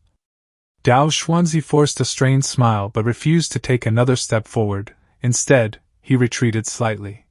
Li Fan said nothing more. He entered the chamber alone. Retrieving a jade slip from a chest, he didn't step back out, merely holding it where Dao Xuanzi could see. Fellow Taoist, please look, this is the cultivation method left by my ancestor. Thousand Mysteries Jade Cosmos Golden Chapter Nascent Soul Realm Method Current Cultivators 0. Dao Xuanzi's breathing grew heavy, a surprise glint flickering in his eyes. A nascent soul method. It's actually a nascent soul method. Li Fan's lips curled into a smug. He thought to himself, everything is as I predicted. Li Fan asked with a smile, how about it? Was this old one telling the truth? Earlier, in front of your brother Yu Hongji, I only said that my ancestor passed down a core formation method because I was afraid he would have malicious thoughts again. Dao Xuanzi said, nodding gravely, your mind is sharp, fellow Taoist, I am impressed. Then, with renewed fervor, he added, rest assured, fellow Taoist, my brother Ko Hong is an expert in the art of artifact refinement. I will definitely persuade him to help you repair the Taiyan boat with all his might. Li Fan laughed. Ha ha ha, then I'll be counting on you. Once it is done, I will present this method to you with both hands. Within the Grand Preceptor's estate, Ko Hong and Dao Xuanzi communicated through transmission. So, what this Li Fan said wasn't false, he really does have an ancestral core formation method. Dao Xuanzi nodded, that's right, I said it with my own eyes. A trace of malice arose in Ko Hong's voice. A mere mortal. I'll just take the method by force. Dao Xuanzi swiftly dissuaded him. Although this Li Fan is just a mortal, he is, after all, a descendant of the Taiyan sect. You saw that terrifying art of deduction earlier. It's truly fearsome. If we take it by force, there's no telling what other tricks he might have up his sleeve. We're just helping him repair the Taiyan boat. It's not a difficult task. Why stir up more trouble? On the surface, Dao Xuanzi was persuading Ko Hong not to use force to seize it, but in his heart, Dao Xuanzi thought otherwise. If we take it by force and Li Fan gets desperate, it would be disastrous if he reveals that the cultivation method is actually a nascent soul method. The next day, they laid eyes upon the Taiyan boat Li Fan had spoken of. Ko Hong, thrilled at the sight of such a treasure, eagerly took it in hand to examine it closely. As expected of an item from the Taiyan sect, the ingenuity of its refinement, the profundity of its spell formations, they both far exceed what I have learned. If I can repair it, my Tao of artifact refinement will surely advance. Li Fan said solemnly, in that case, I'll leave it to you two. Feel free to ask for anything you need. This old man will certainly provide it. Time lost all meaning in cultivation. What appeared to be a simple wooden boat took Ko Hong and his companion nearly a full year to restore to its original condition. The day the Taiyan boat was finally repaired, Li Fan hurried to meet them. The day the Taiyan boat was finally repaired, Li Fan hurried to meet them. Ko Hong spoke with some pride. The Taiyan boat's core power spell formation, its size-changing spell formation, its dust-cleaning spell formation, and others have been fully repaired. Only the defensive and offensive spell formations were limited by materials, so we could only perform simple repairs. Breaking through the great immortal severing formation shouldn't be a big problem. But dealing with an attack from a cultivator would be a bit of a stretch. Li Fan didn't seem concerned. It's no matter, as long as I can get out of the great immortal severing formation and return to the cultivation world. With my ancestors' keepsake, I will naturally find a way to return to the Taiyan sect. Ko Hong's eyes flickered briefly before enthusiastically explaining the Taiyan boat's operations to Li Fan. This Taiyan boat is powered by spiritual energy, and must be controlled with divine sense. 1,000 meters it can transform between 3 levels of size and form. Its first form is only 10 meters long and 2 to 3 meters wide. A slightly larger form is 100 meters long, and when expanded to its maximum, it's a full 1,000 meters in length. The two of us don't have many spirit stones in reserve, but what I've placed inside as fuel is enough for you to leave this place in its second form. However, piloting this Taiyan boat requires the divine sense of at least the chi condensation stage. I wonder if you, fellow Taoist, need us to do it for you. Before Ko Hong could finish speaking, he watched the Taiyan boat expand slowly under Li Fan's command, transforming from a tiny toy into a proper small boat. Seeing this, Ko Hong praised, "Fellow Taoist, your methods are truly extraordinary, to be able to control the Taiyan boat despite being immortal." Ko Hong praised, "It is but a minor trick, not worth mentioning. I must also thank you too, fellow Taoist. After being trapped for 1,000 years, there is now hope of escape, all thanks to your efforts." Dao Xuanzi, at this time, was already growing impatient. "Now that the Taiyan boat is repaired, I wonder." Li Fan laughed. "It has long been prepared, fellow Dodged. Please come with me to retrieve it." On the third day, Ko Hong and Dao Xuanzi bid farewell to Li Fan. "Fellow Taoist, we don't have many spirit stones left. If we stay in this immortal forsaken land any longer, we risk our cultivation bases declining, so we came today to bid you farewell." Li Fan sighed regretfully. "There are still matters my clan must attend to here. I cannot accompany you on your journey." Ko Hong spoke warmly. "No matter, fellow Taoist, if you get out, you can come find me in Lingtian City, within the Tsonian mountain range." As he spoke, Ko Hong handed Li Fan a map. "This is the map of the area near the exit of the Great Immortal Seeking Formation, which I drew from memory as you requested, fellow Taoist. There are no blank jade lips here, so I had to use paper and a brush." Li Fan accepted the map solemnly, offering repeated thanks. After further pleasantries, Ko Hong and Dao Xuanzi finally transformed into 2 streaks of light and departed.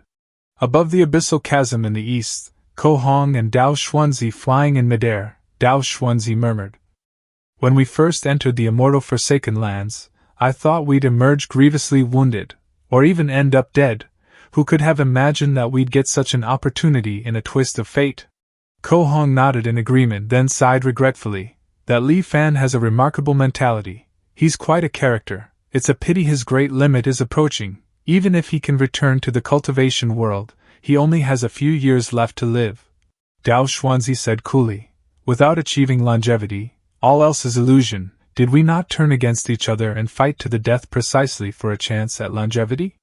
Ko Hong suddenly asked, curiosity stirring. "Speaking of which, what cultivation method did that Li Fan give you?" Dao Xuanzi did not answer directly. Instead, he smiled. "It couldn't possibly be the same one you have, could it?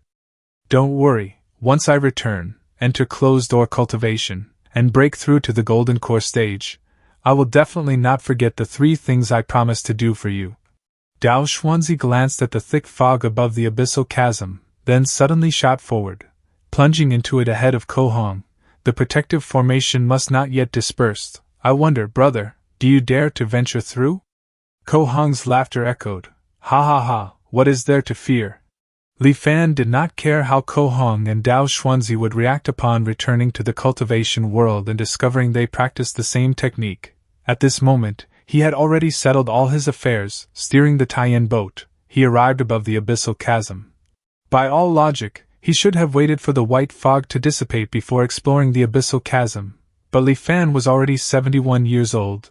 The next time the fog lifted was still 14 years away. By then, at 85, his lifespan would be nearing its end, and he would barely be able to walk, let alone pilot the Taiyan boat. So it was better to investigate the immortal slaying grand array sooner rather than later. After all, there was nothing left in this life worth clinging to. He could begin his next life at any time.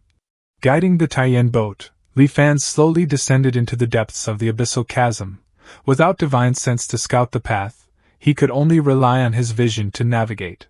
Thick fog enveloped everything, painting the world in an endless white, giving Li Fan an eerie sense of unreality. The silence was absolute. only the sound of his own breathing reached his ears.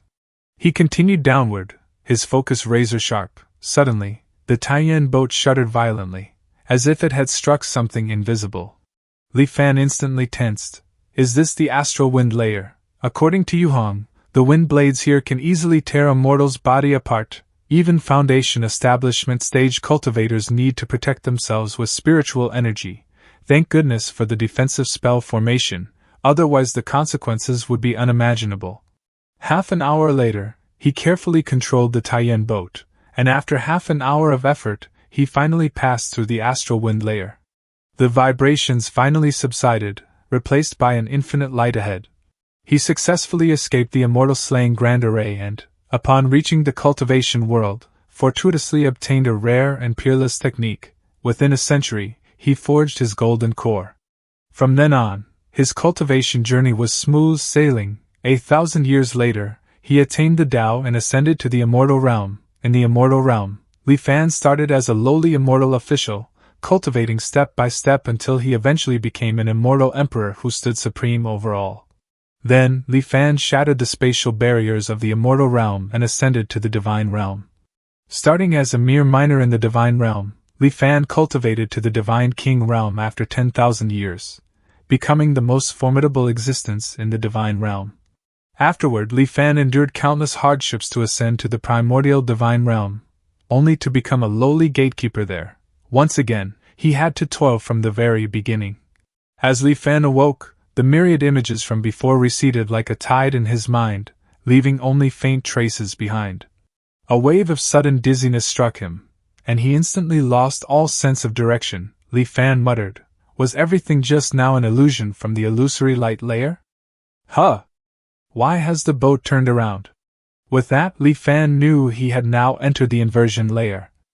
Surrounded by endless white mist, the Taiyan boat was like a drop of water in an ocean, unable to discern up from down or where to go. Li Fan fell into deep thought, pondering over the events that had happened before. It seems I only woke up because the Taiyan boat automatically navigated out of the illusory light layer. I lost consciousness in the illusory light layer just now, yet the Taiyan boat was able to travel to the inversion layer on its own. Perhaps I can let the Taiyan boat control its own direction, while I just provide the power to accelerate. An intuition from the Taiyan boat was transmitted to him, telling him which way to go. Following the Taiyan boat's guidance, he accelerated forward. As expected, by following the direction the Taihung arc took on its own, he smoothly arrived at the fourth layer, the flowing fire layer. Seeing this, Li Fan was overjoyed. That's it, this Taiyan boat was specifically responsible for migrating mortals 1,000 years ago. The cultivator in charge must have left a backdoor in this Taiyan boat, allowing it to automatically pass through the immortal Forsaken continent. Having tasted the first sweet sip of success, he made no deliberate attempt to rein it in, simply pouring power into the Taiyan boat and letting it soar freely across this immortal Forsaken continent on its own. Profound ice layer, flowing fire, profound ice, thunderstorm. These places seemed exceptionally perilous, but the Taiyan boat always managed to narrowly avoid one devastating crisis after another. Sixth layer, thunderstorm layer. The journey was thrilling but ultimately safe, and Li Fan smoothly arrived at the final layer, the darkness layer. The Taiyan boat advanced silently through the darkness. Li Fan's steady composure wavered with excitement. Once I pass through here, the cultivation world lies ahead, 6 lifetimes of reincarnation, finally. Then, in the all-consuming darkness, the eerie sound instantly filled the entire darkness layer, reverberating endlessly. His surroundings remained pitch black, yet it felt different now. The protective barrier around the Taiyan boat shattered in an instant, and the vessel itself began to break apart.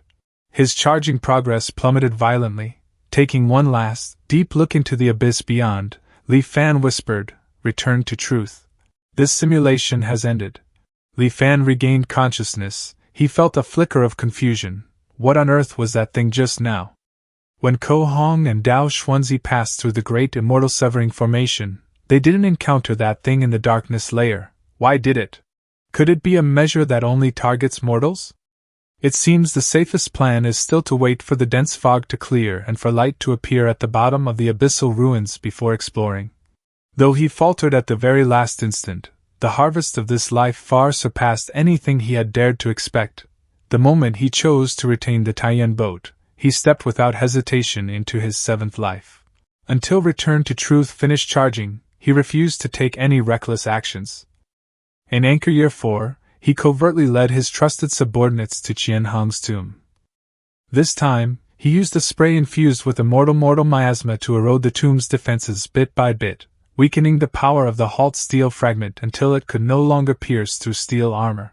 Then, clad in steel armor, Li Fan entered the tomb and placed his hand upon the steel. Rechargeable item discovered. Halting steel fragment, damaged. Proceed with charging? Li Fan selecting, yes, he lamented silently. It's a shame it still took some damage, but the anchor charge progress increased by 25%. If I do this just 3 more times, I can unlock the second anchor point. The rest of Qian Hong's tomb held nothing of value for him. After ordering his men to reseal the burial site, Li Fan departed. In Anchor Year 5, Li Fan was unable to resist any longer and journeyed to the abyssal chasm in the east. He told himself, I'll just take a look, I won't go down. Gazing across the endless sea of fog, his vision seemed to pierce through space, reaching straight into the chasm's depths. At this very moment, if I were to pilot the Taiyan boat, I could absolutely travel smoothly all the way to the immortal realm. The thought erupted in his mind unbidden. For some reason, it could not be suppressed, instead swelling like a tide until it drowned all reason. That's right, I've already waited this long. Do I really have to wait another 15 years? So what if truth returning isn't fully charged? How can I achieve the great Tao if I'm this timid? That thought kept urging him on without respite. I already tested it once in my last life. As long as I'm careful to avoid that unknown monster in the darkness layer, I can leave this damned place. A cacophony of voices clamored in Li Fan's ears, his vision blurred, his eyes turning bloodshot. As if bewitched by the whispers, step by step, he moved forward, drawing ever closer to the endless abyssal chasm. Just as Li Fan was about to be pulled in, destined to plummet and shatter into pieces, a brilliant light erupted from the depths of the abyssal chasm. It pierced through the immortal slaying grand array and struck his eyes. The endless mist suddenly cleared away, stark words blazed before him. The path of immortality is no more. Every reckless, desperate impulse to throw himself into the abyss in pursuit of immortal cultivation vanished in an instant. A cold sweat drenched Li Fan as clarity returned. What's happening? Just now, countless voices in my head were luring me into the abyssal ruins. If not for the light from the bottom of the abyssal ruins piercing through the great immortal severing formation, I would have been smashed to pieces. 15 years later, in Anchor Year 20, Return to Truth had finally reached full charge. Without further hesitation, he boarded the Taiyan boat and navigated through the thunderstorm layer. His journey tense but uneventful, he stopped just above the darkness layer, waiting patiently. A strong wind rose. Disturbed by the unnatural gale, the frenzied thunderstorm gradually quieted, and its fury waned. Pinpricks of light emerged from the darkness, coalescing into a vast, unbroken tapestry of radiance. Li Fan ignored the inverted spectacle. Instead, he took advantage of the fleeting illumination to search for the monster lurking in the abyss. Yet he found nothing. As the light began to fade, Li Fan gritted his teeth and made his move. He sent the Taiyan boat hurtling downward at full speed, straight toward the abyssal chasm's depths. The eerie cry sounded again, closing in on him in an instant. Li Fan thought to himself, it seems my guess was right. This monster holds great malice towards mortals. Perhaps its mission is to devour any mortal who comes near this place. At that moment, Li Fan abruptly veered the Taiyan boat, altering its trajectory in a sharp, graceful arc. Instead of descending, the vessel now shot upward at several times its previous speed. Upward, further upward. Engines roaring at full power, the Taiyan boat surged back up into the thunderstorm layer, just as a wrathful howl erupted from below. Looking toward the abyss, a trace of doubt flashed in Li Fan's heart. Humph? It stopped chasing at the thunderstorm layer? It stopped at the edge of the darkness. I can use the light from the thunderstorm layer to see what it really looks like.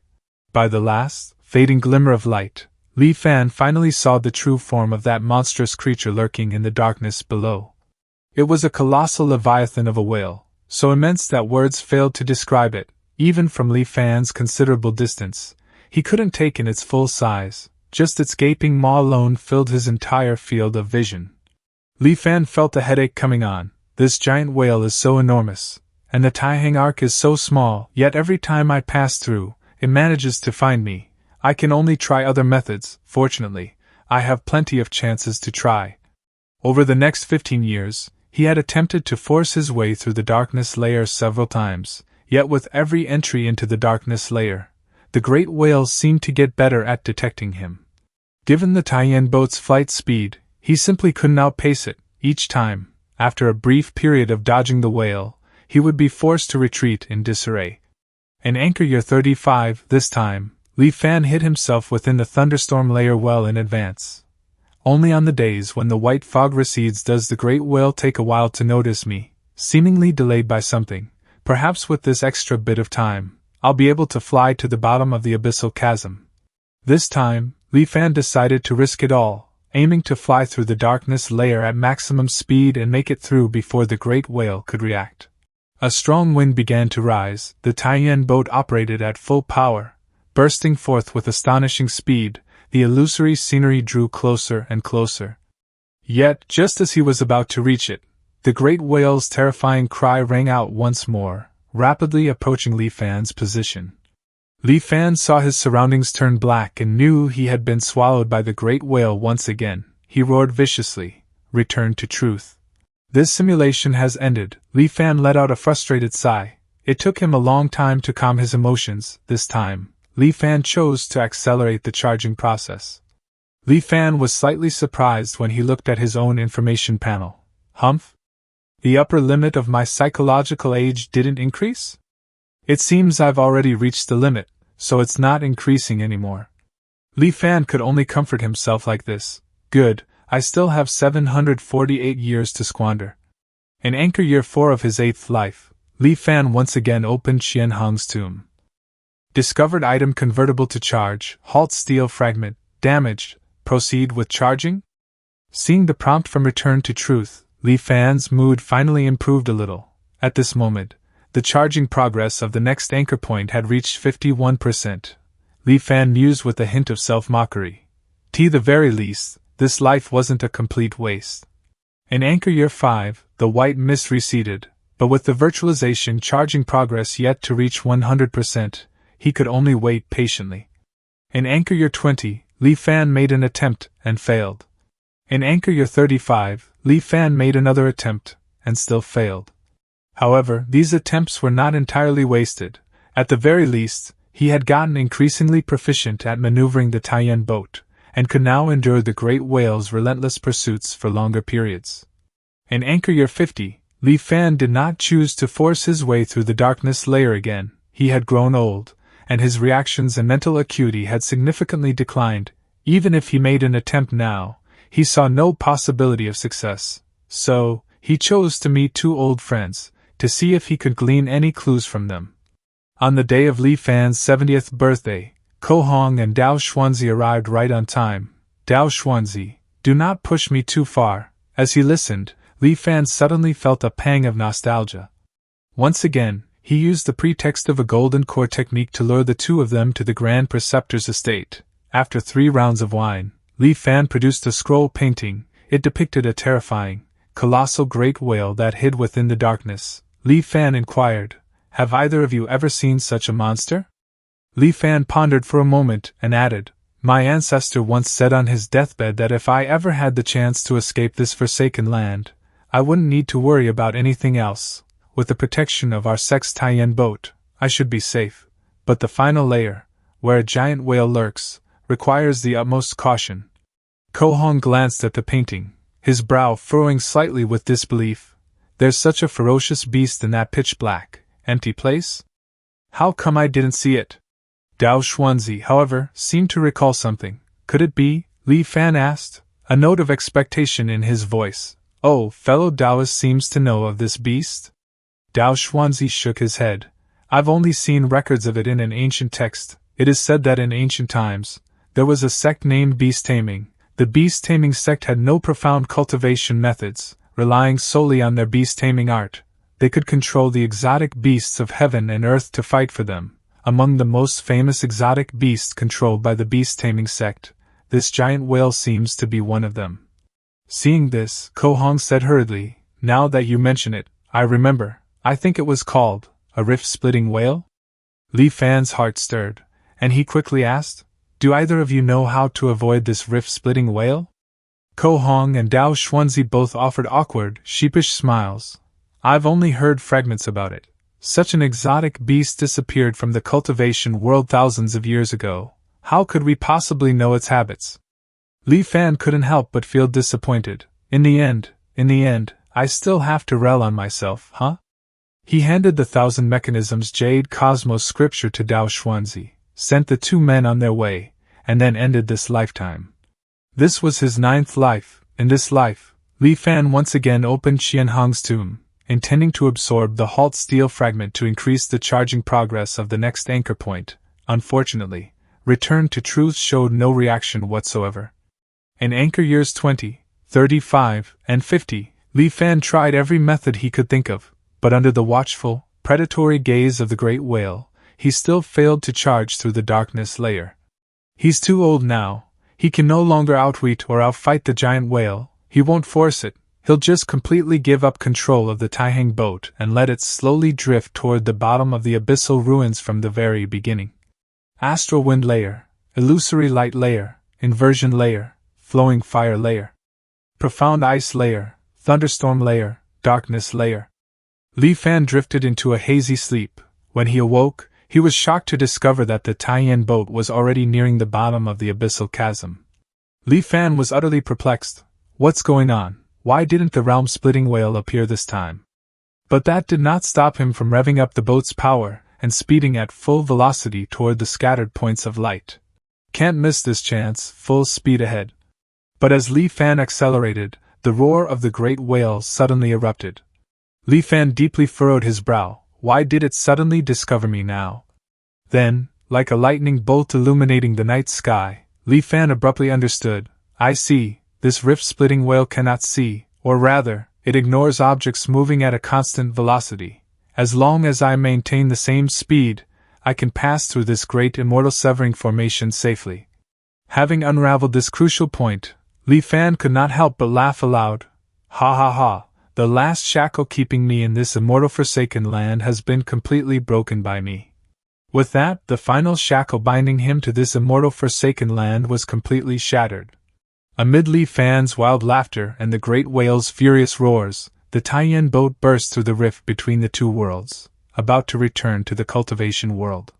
His surroundings blurred, and he felt himself traverse the distance of multiple worlds in an instant. The immense pressure made Li Fan grunt sharply, and blood streamed from his nose and eyes, but he paid it no mind whatsoever. Drawn endlessly upward, Li Fan turned his gaze back toward the immortal forsaken land. From such vast distance and soaring height, he witnessed a sight that would be seared into his memory for all eternity. It's the rift-splitting whale. Thousands upon thousands of realm-splitting whales, moving non-stop in great pods, carved out swathes of pitch-black space from the void.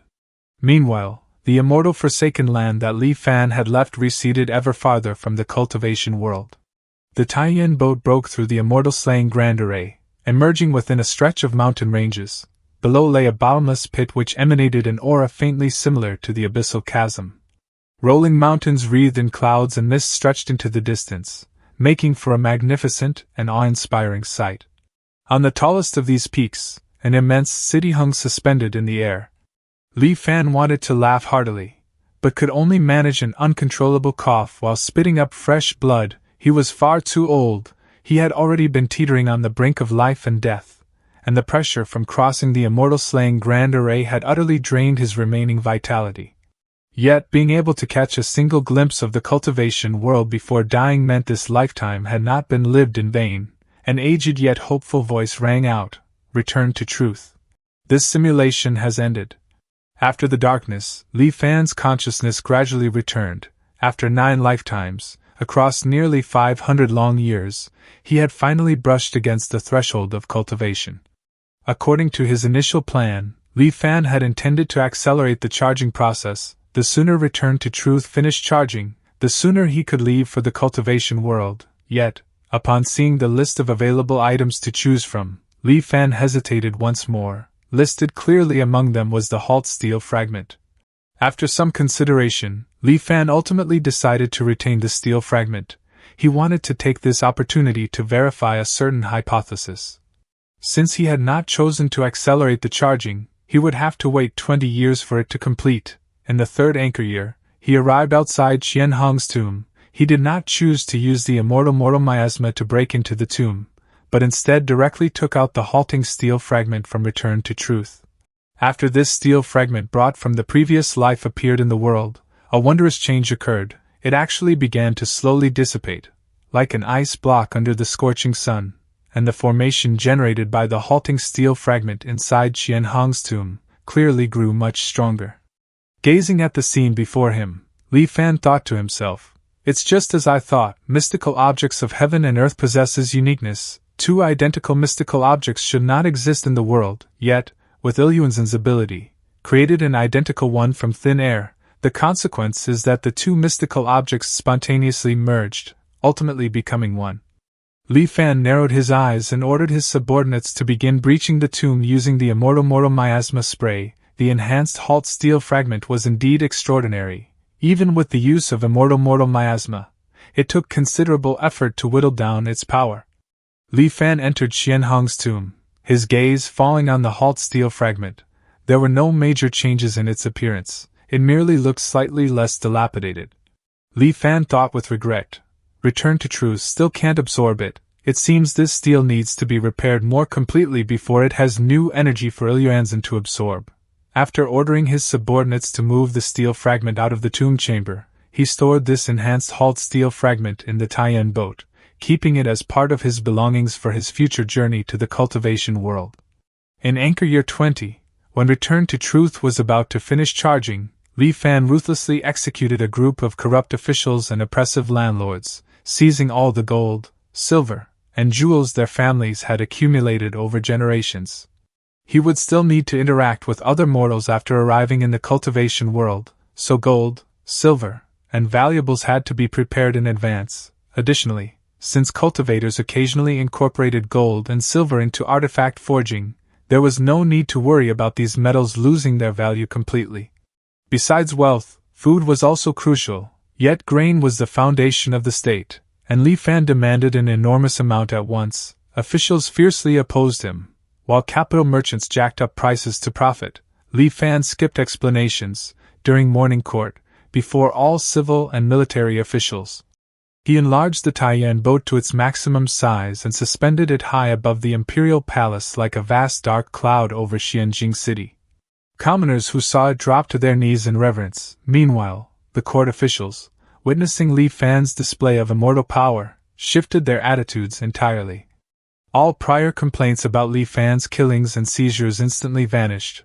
The people eagerly helped gather provisions, officials cooperated fully, and after executing the profiteering merchants, the Taiyan boat was completely loaded.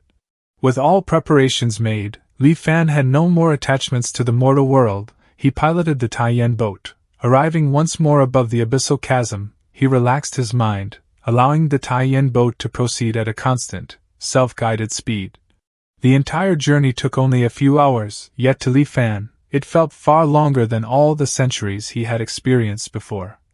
After the interminable wait, Li Fan finally broke through the immortal slaying grand array and arrived in the cultivation world. As he acclimated to the rending sensation of crossing between two worlds, Li Fan peered out excitedly from the Taiyan boat.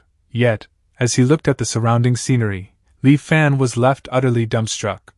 Li Fan was somewhat bewildered. What's going on? Why is the place I emerged different this time? He unfolded the map drawn from his memories, trying to locate this sea, but finding nothing after repeated checks. Forget it, I'll just take it one step at a time. Not knowing what had gone wrong, Li Fan put away the map and sighed. Fortunately, I still have the Taiyan boat, otherwise I'd be trapped here until I died. I only hope I can find a habitable place before its spirit stones run out.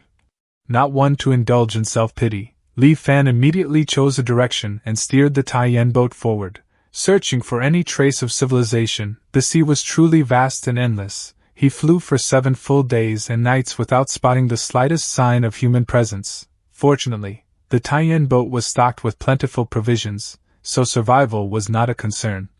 10 more days passed, and the tie-in boat gradually slowed down, its energy nearly depleted. Just as Li Fan was growing anxious, he finally spotted the faint outline of a ship in the distance. Just at this desperate moment, the faint shadow of a ship finally appeared on the distant sea. When he looked at the ship through his telescope, he was left utterly speechless. As he drew nearer, however, he was struck speechless. It was a ship, all right, but one on the verge of sinking. It seemed to have been through some kind of attack. There was a massive hole in its hull, and 2/3 of it was already submerged underwater. Several dozen people struggled in the waters around the half-sunken ship, clearly all crew members from the vessel. Most of them could barely swim, clinging desperately to broken planks to stay afloat. Just as Li Fan hesitated over whether to reveal the tie-in boat and rescue them, one survivor shouted with all his strength, "Don't panic, everyone, I've already sent a signal to the Immortal Master, he'll come save us soon, hold on just a bit longer." Hearing this, Li Fan's mind stirred. Immortal Master? He put away the tie-in boat, jumped into the sea, and quietly swam toward the group of people.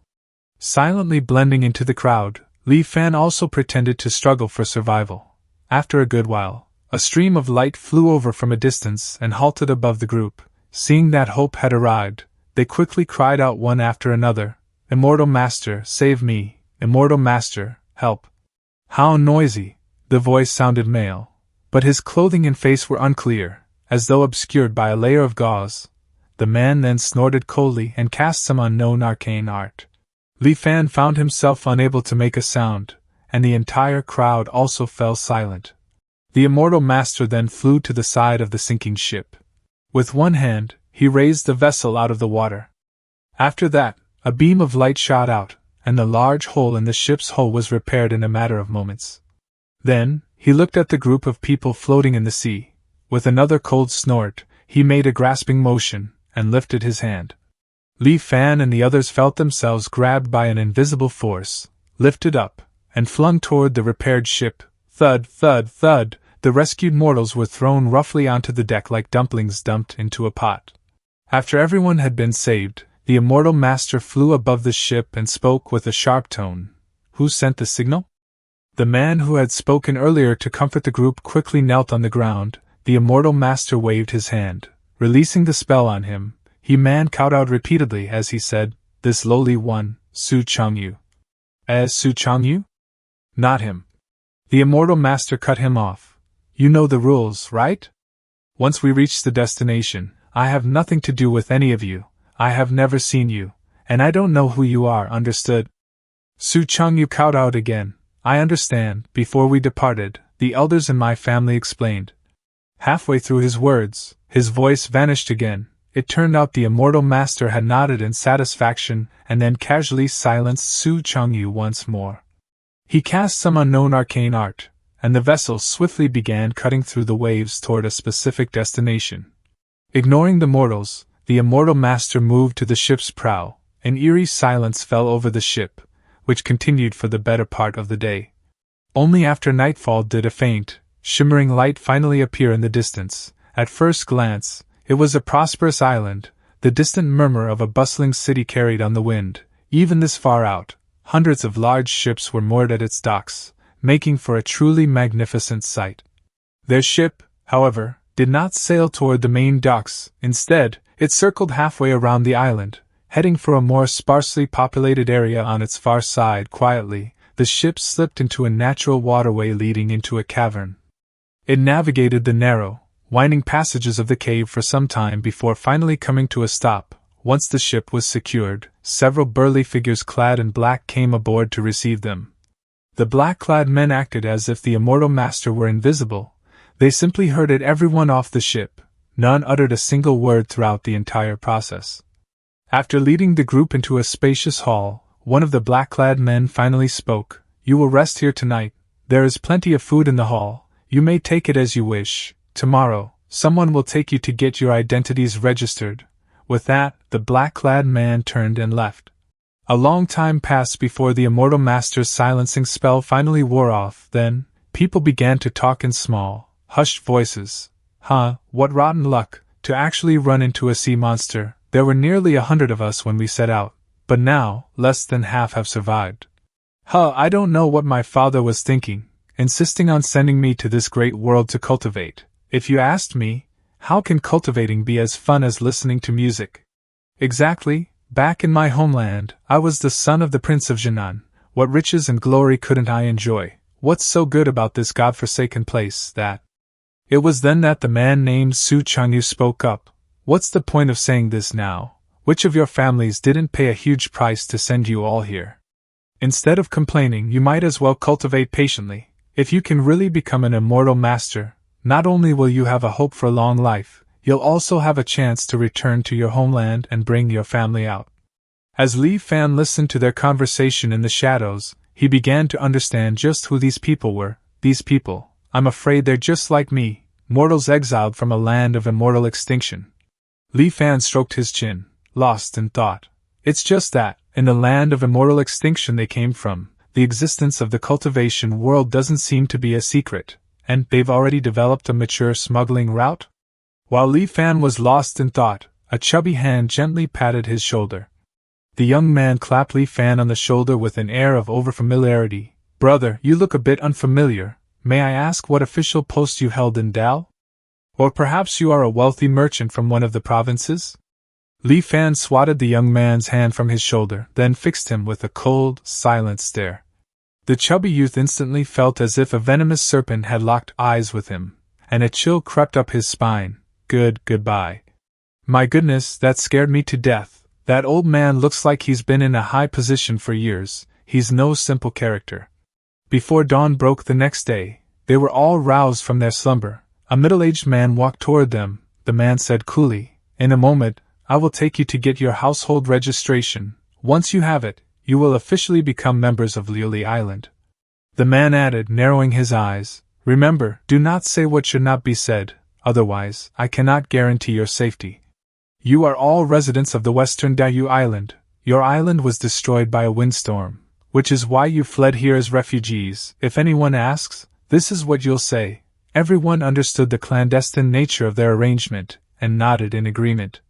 Following the middle-aged man's instructions, Li Fan and the others changed into sets of ragged, worn-out clothing. Following the middle-aged man's instructions, Li Fan and the others changed into sets of ragged, worn-out clothing.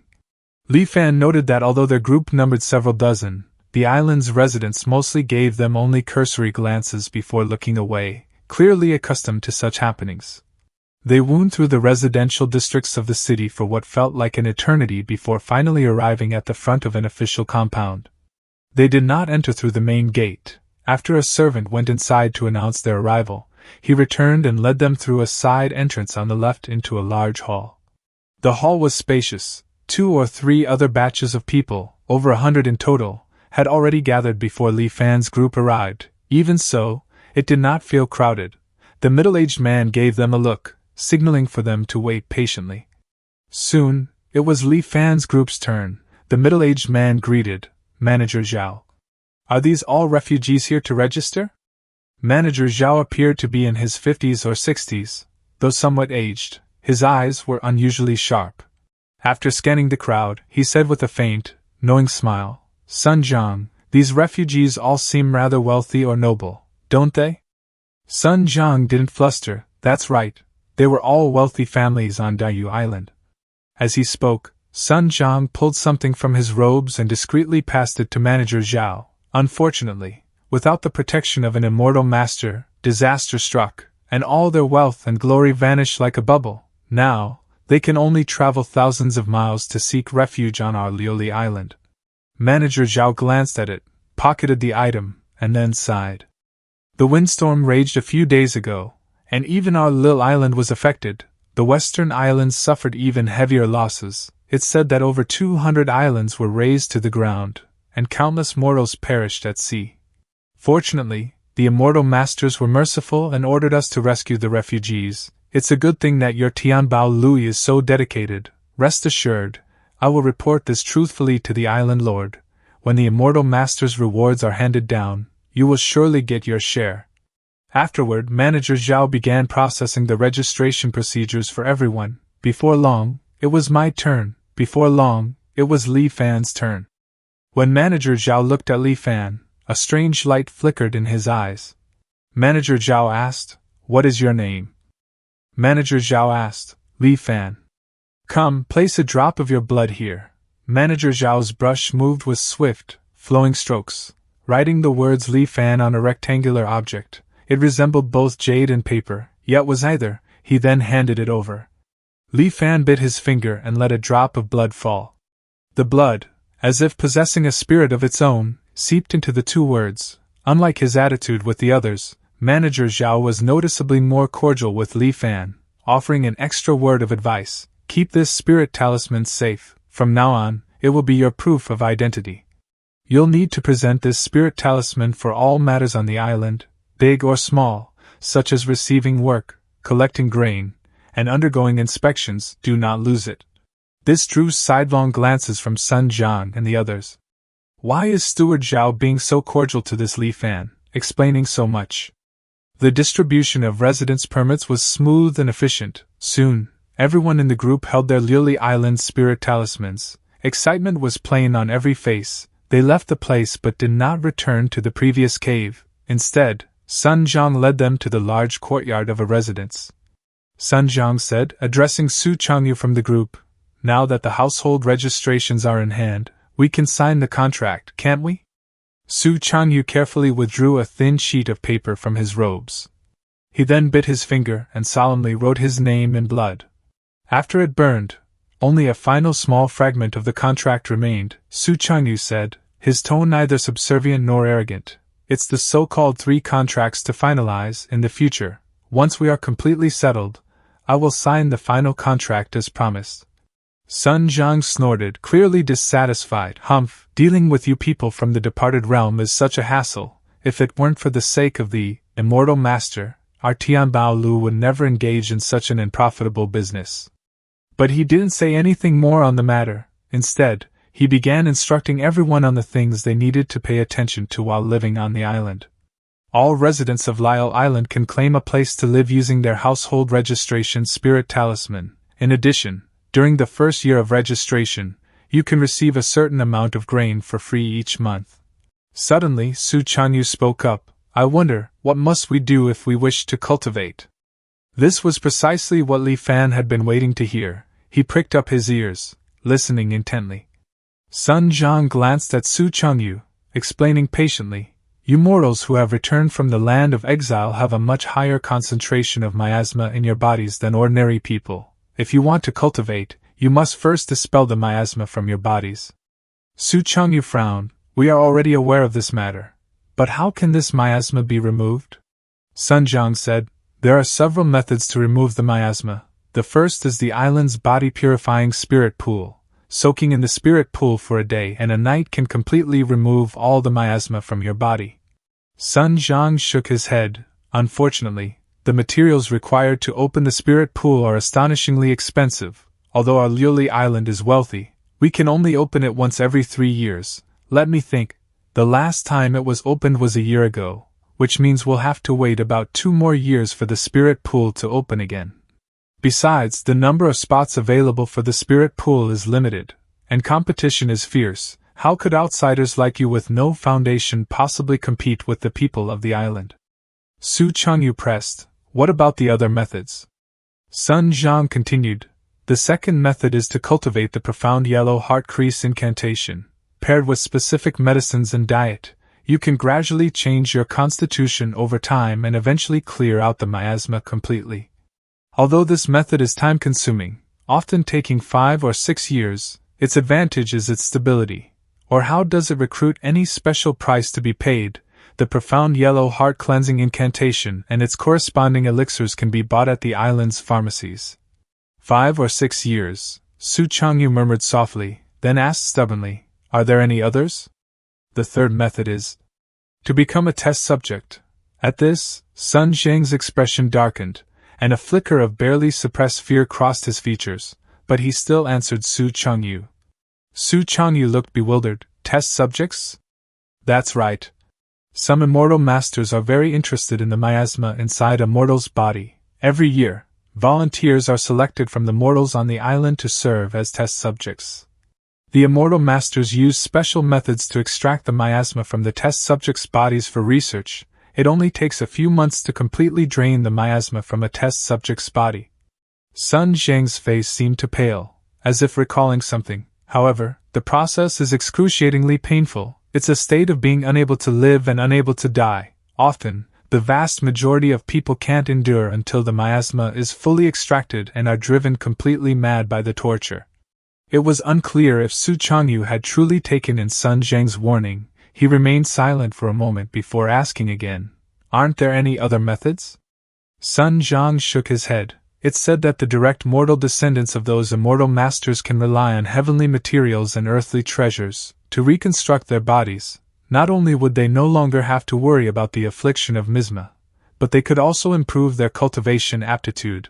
However, such methods are beyond your imagination. Even our island lord of Lyle Island doesn't receive such treatment. This is all I know. If you truly wish to cultivate, you should all think it over carefully in the coming days. Sun Zhang noticed Su Changyu's despondent expression and couldn't help but offer consolation. I know you've all returned from the land of exile after enduring countless hardships, and you all have a heart that yearns for the Tao. Who among us wasn't like that in the beginning? Sun Zhang comforted Su Changyu, though perhaps he was also comforting himself. Unfortunately, the path of immortality is incredibly difficult. Even if you can remove all the miasma from your body, very few can sense the spiritual energy of heaven and earth and guide it into their bodies. Why seek out trouble? There's nothing wrong with being immortal. Instead of bitterly pursuing the path of immortality, it's better to enjoy life, indulge your passions, and live in the moment. With these words, Sun Zhang departed. Among the gathered crowd, some wore expressions of delight, appearing to take Sun Zhang's advice to heart.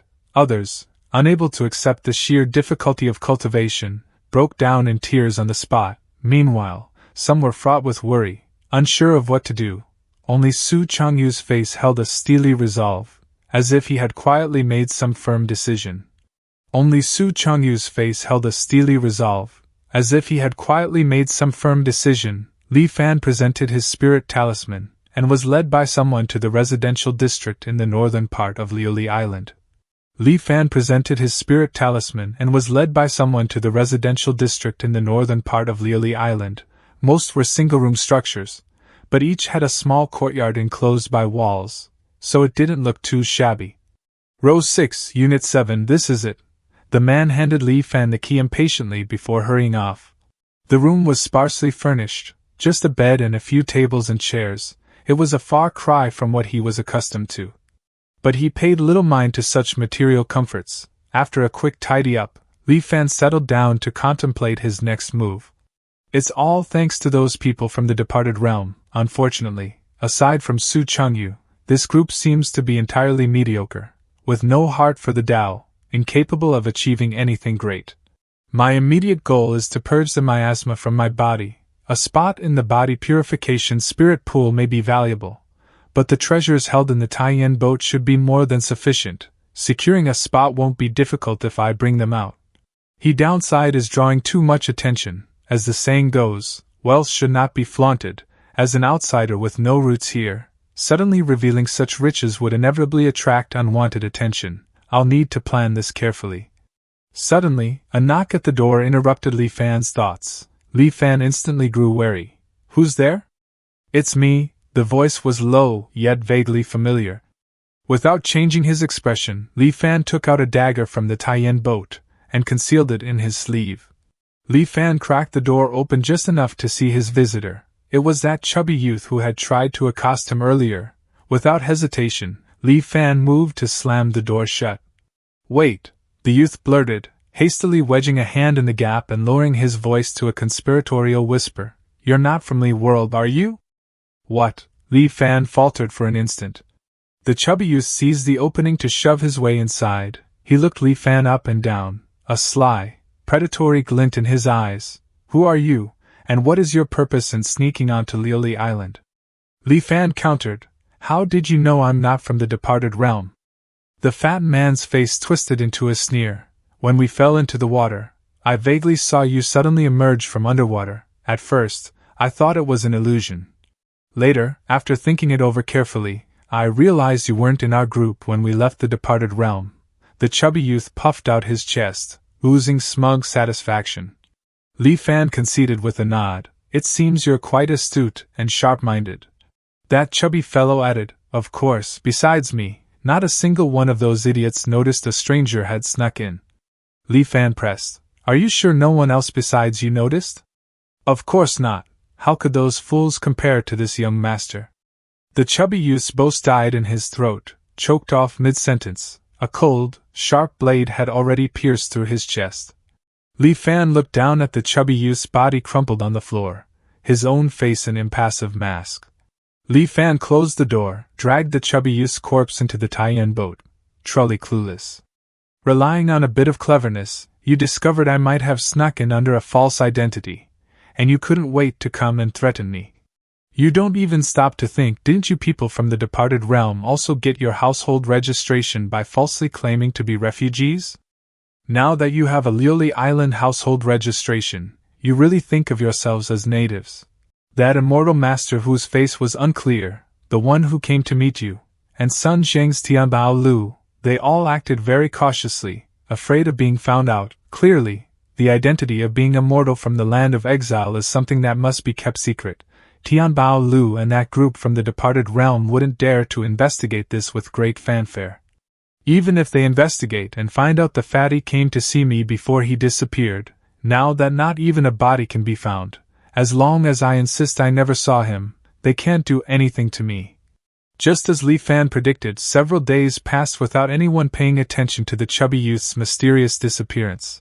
Aside from a single inquiry from Su Chengyu, this incident was merely a small interlude in Li Fan's life on the island, and he soon put it out of his mind.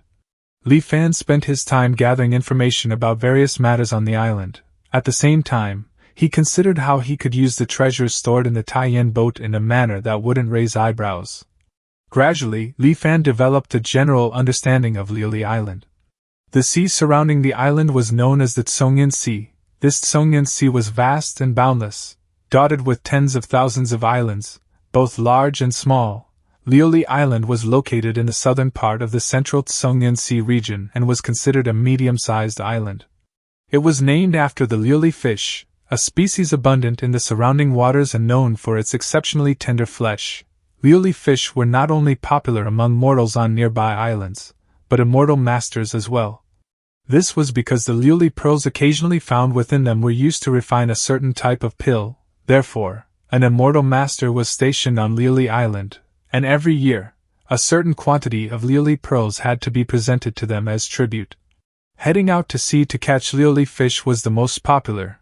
Not only was it relatively low risk, but the pay was excellent. Fishermen only had to surrender 70% of their catch. They could keep the remaining 30% to sell privately. This made fishing a highly coveted job. Unfortunately, going out to sea requires large boats, and the schools of liuli fish are unpredictable. Finding the schools requires a special spirit lure from the island. The spirit lure is only distributed by the liuli manor when going out to sea and is collected upon return. Private fishing is not allowed. If caught, the penalty is immediate execution. Therefore, fishing for liuli fish can only be done with permission from the liuli manor. Recently, a ship that set out not only returned with a bountiful haul of liuli fish but also chanced upon a shipwreck. The sunken vessel was reportedly carrying a family fleeing a storm flood, and it held over a dozen chests of gold, silver, and jewels. The island's rule for items salvaged from wrecks was the same as for liuli fish. The crew could keep 30% for themselves. The island's rule for items salvaged from wrecks was the same as for liuli fish. The crew could keep 30% for themselves. Watching the crew members grinning so wide it threatened to split their faces, many on the island grew green with jealousy. They began scrambling in private, pulling strings and calling in favors, all desperate to secure a spot on the next voyage. As long as he could go out to sea alone, he would be able to launder the treasures from the Taihang Arc by staging a shipwreck. The only difficulty was how to obtain the qualification to sail alone. There were far too many people on the island vying to join the fleet, After some casual inquiries, he learned the key. The island lord of Liuli Island has 3 trusted aides. Steward Zhao is in charge of personnel, Steward Qian is in charge of finances, and Steward Zhou is in charge of security. The vast majority of spots for the fleet's sea voyages are in Steward Qian's hands. Steward Zhao and Steward Zhou have always wanted to get involved, but Steward Qian has maintained tight control, only allocating 1 or 2 fleets to them.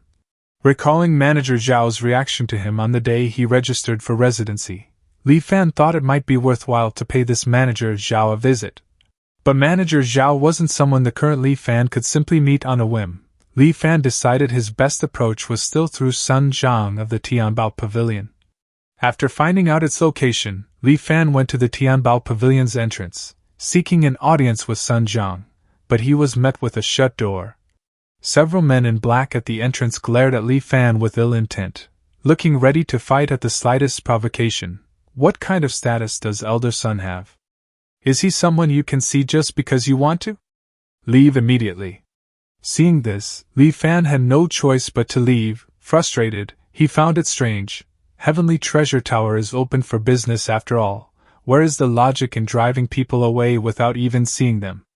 And these men in black made the decision without even asking for instructions, as if they already knew who I was.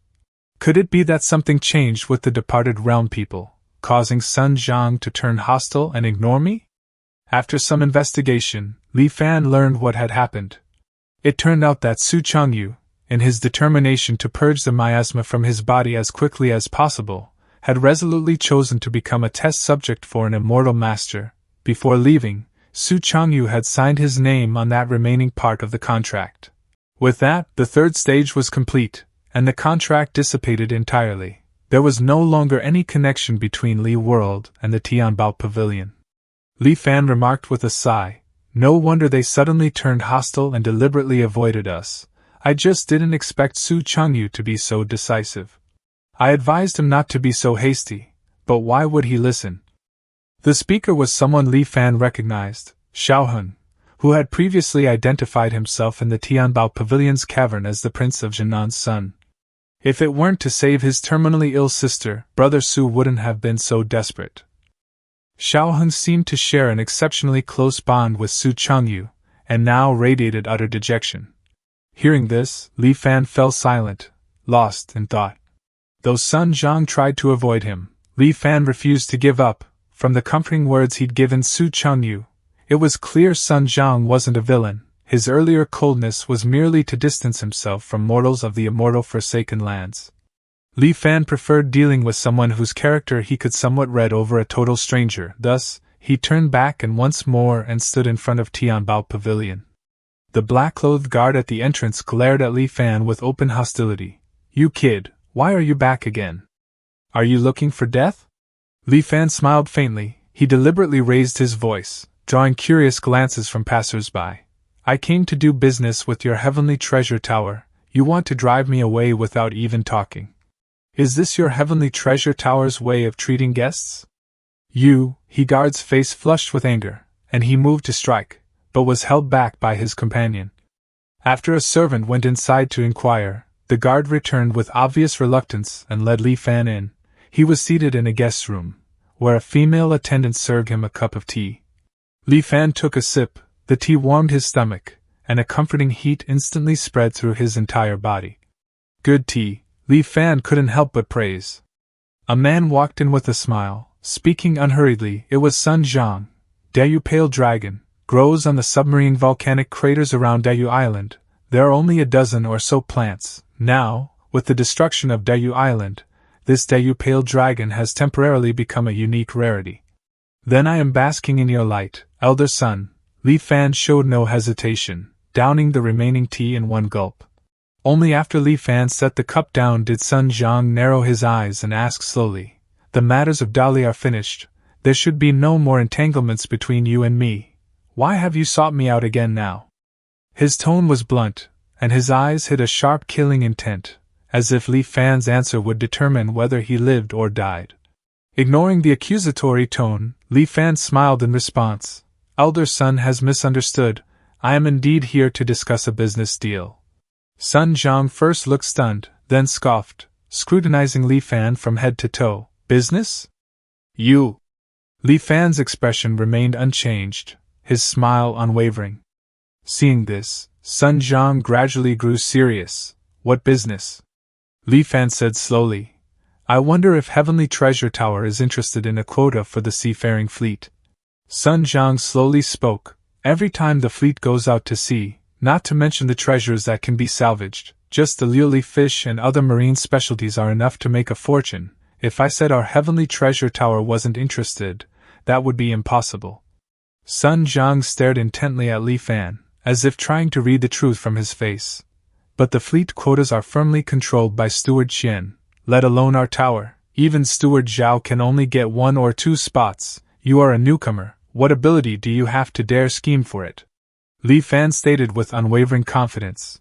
If you let me see Steward Zhao, I have my own way to persuade him. Seeing Li Fan's absolute certainty, Sun Jiang momentarily wavered, unsure how to proceed. Just then, a somewhat languid voice drifted in from outside the room. Then let him see Steward Zhao.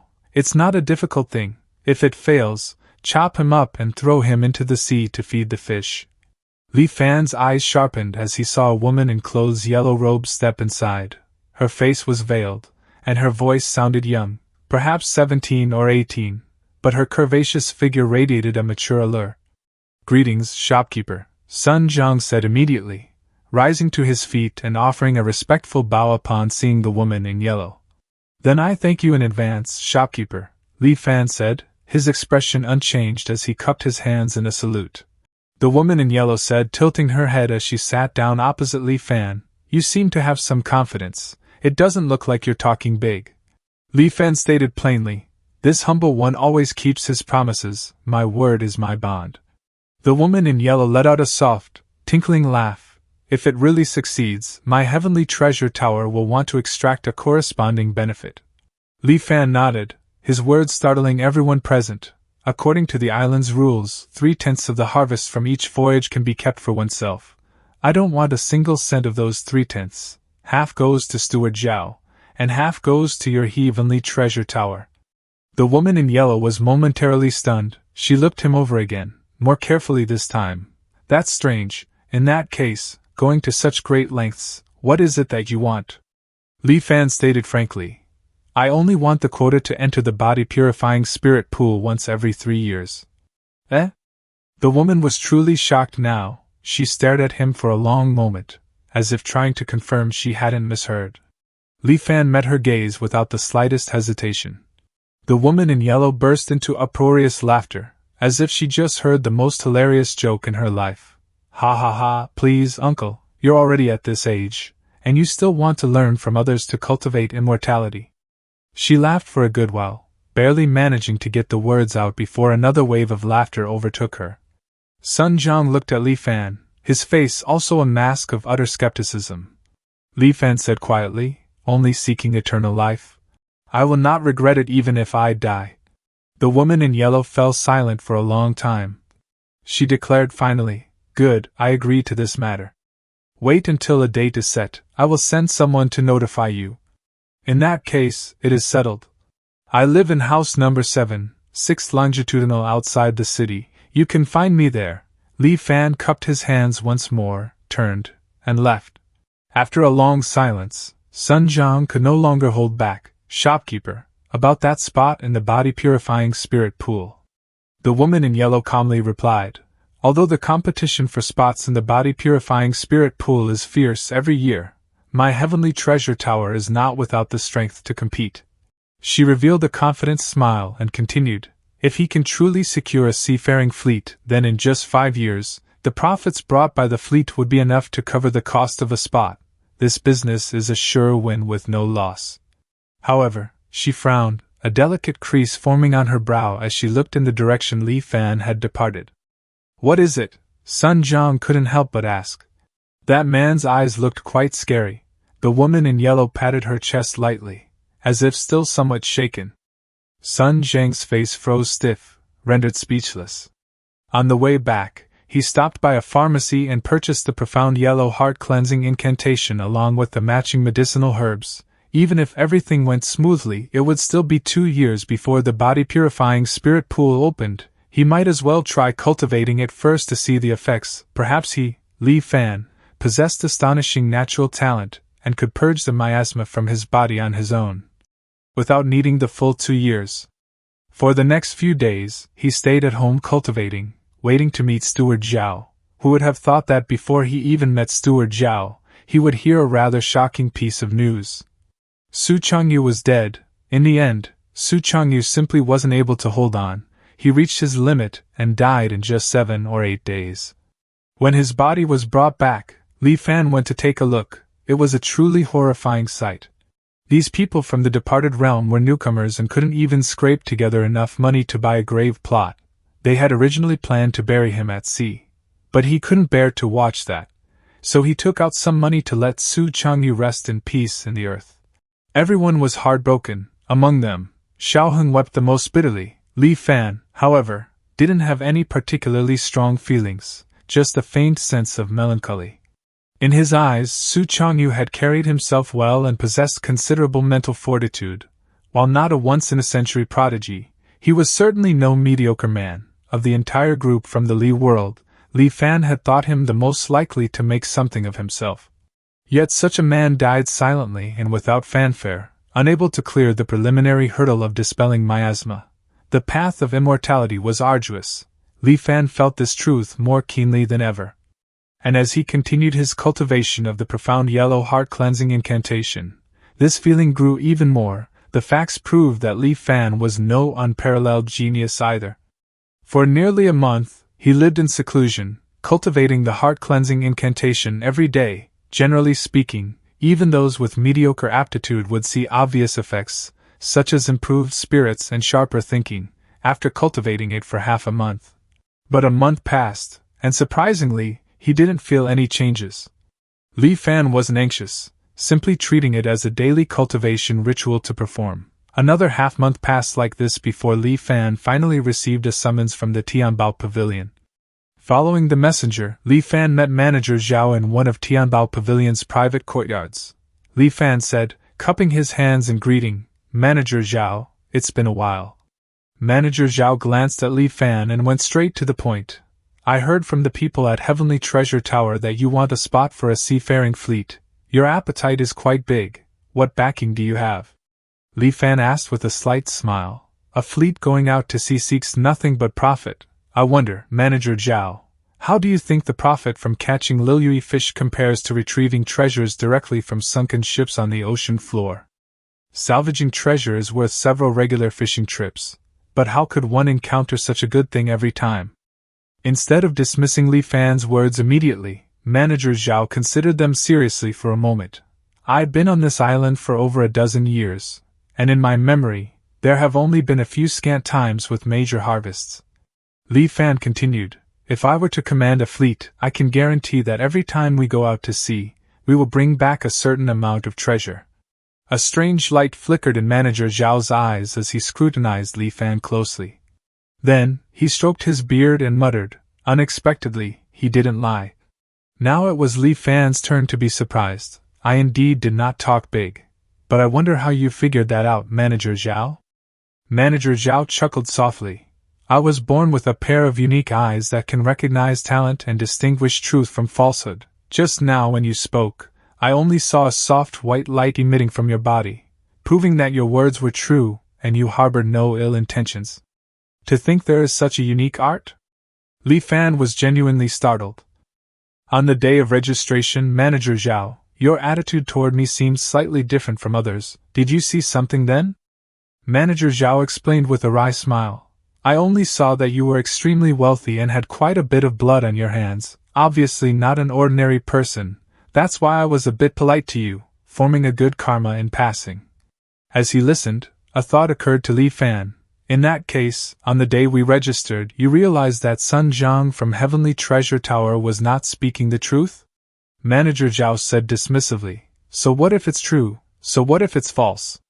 With an immortal master presiding over the island, we aren't afraid of trouble. As long as you mind your own business, nothing will happen to you. Besides, gathering refugees is also the immortal master's order, If Sun Jiang can bring so many refugees to my Lily Island, how could I make things difficult for him? Listening to this, Li Fan gained a general understanding of Manager Zhao's principles. I see, since Steward Zhao can see that I am not speaking falsely, can you consider the matter of the seafaring spot? Manager Zhao tapped his fingers lightly on the table a few times before speaking. You are a newcomer with no foundation. If I rashly hand the fleet over to you, it will certainly cause much dissatisfaction. How about this? Next time the fleet goes out, you go with them. If you really can salvage treasure every time you go out, then in just a few trips, the crew will surely be convinced by you. At that time, you can take over the fleet justifiably. Finding the arrangement perfectly acceptable, Li Fan said, Your considerations are thorough indeed, Manager Zhao. And so, the matter was settled with unusual smoothness. The Tianbao Pavilion was unaware of the specifics of their conversation, but when they learned that Li Fan had easily persuaded Manager Zhao and secured a spot on the next voyage, they were utterly astonished. In Tianbao Pavilion, the woman in yellow rested her chin on her hand. Her eyes glinting, she muttered, Could it be that uncle wasn't talking big, and he really has the confidence to secure this fleet? Sun Jiang was equally baffled. I wonder what backing he actually has. The woman in yellow suddenly declared, Send him the title deed for that vacant courtyard on East Street in the city. Huh! Sun Jiang was utterly shocked. Sun Jiang protested, his voice tight with reluctance. Shopkeeper, we spent a fortune to acquire that courtyard, preparing to use it to bribe Steward Xian. How can we just let him have it so cheaply? Even if we give it to him, we should wait until he helps us secure the fleet first. The woman in yellow shot Sun Jiang a glance. Just go if I tell you to. If we really wait until then, a mere small courtyard won't be enough to befriend him. Sun Jiang muttered a few complaints under his breath, but in the end, he didn't dare disobey the shopkeeper's order. He obediently delivered the deed to Li Fan. Li Fan didn't refuse it. He packed his few possessions and moved into the small East Street compound that very day. Compared to the slums outside the city, the surroundings here were immeasurably better. He declined the maidservants that Tianbao Pavilion later tried to send over. With that, Li Fan settled in, quietly waiting for the fleet's next voyage. Li Fan assumed it wouldn't take long, but an unforeseen event pushed the departure date into the distant, uncertain future. The windstorm has arrived. Instantly, the island descended into chaos. Panicked, fearful cries rose from all directions. For a moment, Li Fan was utterly bewildered. Then, he saw a blue curtain of light appear in the sky above Liuli Island. The light curtain resembled a massive, upturned bowl spanning the entire landmass, enveloping everything on the island within it. A clear, crisp woman's voice rang out alongside the appearance of the light curtain. The Island Protection Grand Formation has been activated. There is no need to panic. Hide inside your homes. Do not go out. The mortals on the island dropped to their knees, clasping their hands in frantic gratitude. Immortal Master is merciful. Listening to the cries of relief rising around him, Li Fan lifted his head, studying the protective array intently. Concentric rings of ripples spread across the barrier, holding the deluge utterly at bay. Outside was a maelstrom of violent wind and lashing rain. Inside the dome of light, all was serene and still. Li Fan marveled inwardly. Outside is a violent storm, while inside is calm and tranquil. Is this the means of the immortals? Just as Li Fan thought the storm flood was about to pass, he suddenly sensed that something was wrong. A thunderous explosion detonated beside Li Fan's ear. Deafening, thunderous roars erupted simultaneously from all directions in a relentless, endless cacophony. It was like a symphony without end, reverberating between heaven and earth. Caught within this overwhelming noise, Li Fan felt dizzy, his vision spotting with stars. A great weight seemed to press on his chest, making it difficult to breathe. When he touched his nose, his hand came away wet with blood. A spike of fear shot through him. He thought to flee back inside for shelter, but the ground beneath his feet began to tremble violently. Li Fan looked up and saw a sight that stole the breath from his lungs. A wall of water, so high it blotted out his entire field of vision, was being driven by the furious gale toward Liuli Island. In moments, it descended with an overwhelming, crushing force. Li Fan nearly believed his current lifetime was about to end. The barrier twisted and distorted, seemingly on the verge of shattering, but after a pulse of blue light rippled across its surface, it stabilized once more. It stood firm against the impact, unyielding as a seaside cliff. Eventually, the waves gradually began to subside, but subside was a relative term. They merely lessened from world-ending to terrifying. The storm flood had arrived with savage speed, but it departed with agonizing slowness. He heard from the islanders that this windstorm was actually on a relatively small scale. The windstorm 15 years ago had been several times more powerful than this one. At that time, the Island Protection Grand Formation could barely maintain itself and was forced to shrink its protective range. After the windstorm, Lioli Island's area had been reduced to only 1/3 of its original size. It took more than a decade of effort from survivors and new influxes of refugees before its vitality slowly recovered. Li Fan was shaken to his core, the wrath of the heavens and the earth, to think it could be so terrifying. In the days following the storm flood, every resident of Lioli Island received instructions. Each household was to inspect their section of the island protection array for damage. The method was simple. The Lioli administration distributed spirit talismans. Families simply had to hang one in their home for several days and nights, observing whether it emitted red light. All 367,800 nodes of the island protection array must be checked for anomalies. Under the Immortal Master's decree, and for the sake of their own survival, all other affairs on Lioli Island were suspended, with priority given to maintaining the array. Normally, the Immortal Master would oversee the inspection personally, but this time, the spirit stones powering the array were nearly depleted. Thus, the Immortal Master had returned to Myriad Immortals Island to procure more. Every 360 flashes of the talisman form a minor cycle of the array's self-inspection system.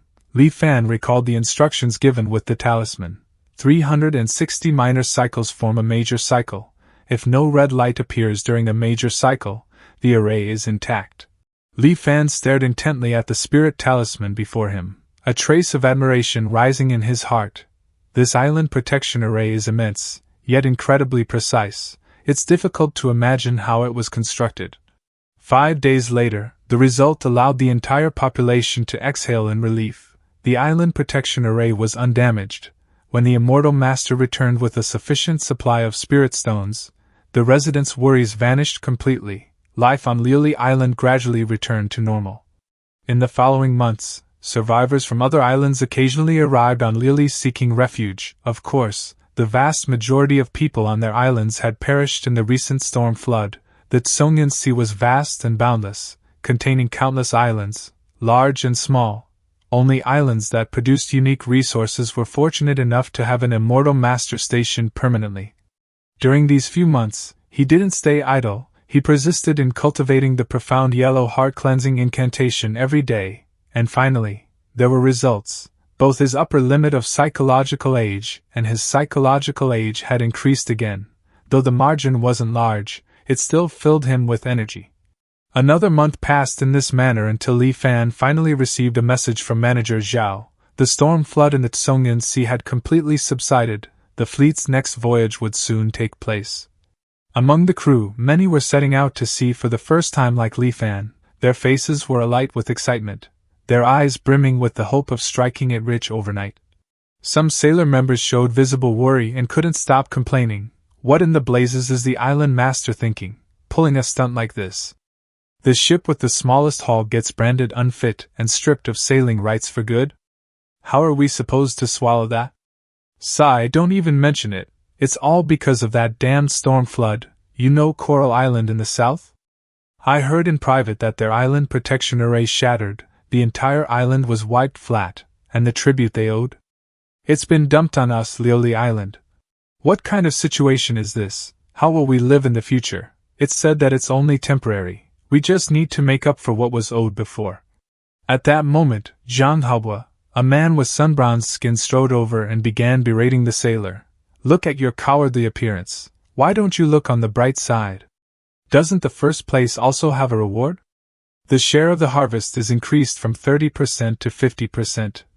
Boss, stop dreaming, first place? You know our fishing skills, we barely meet the quota every time, just managing to scrape by. Yeah, if you asked me, This is our last voyage. Blast it, why go back at all? Let's just turn pirate and live free. Hearing his sailor members endlessly complaining, Halba spoke up to reassure them. Don't worry, there's a capable person on the ship this time. I guarantee everyone will return fully loaded. With that, he pointed a thumb at Li Fan, who stood behind him. The sailors squinted at Li Fan, their faces instantly falling into expressions of disappointment. They shook their heads in disbelief. Just him?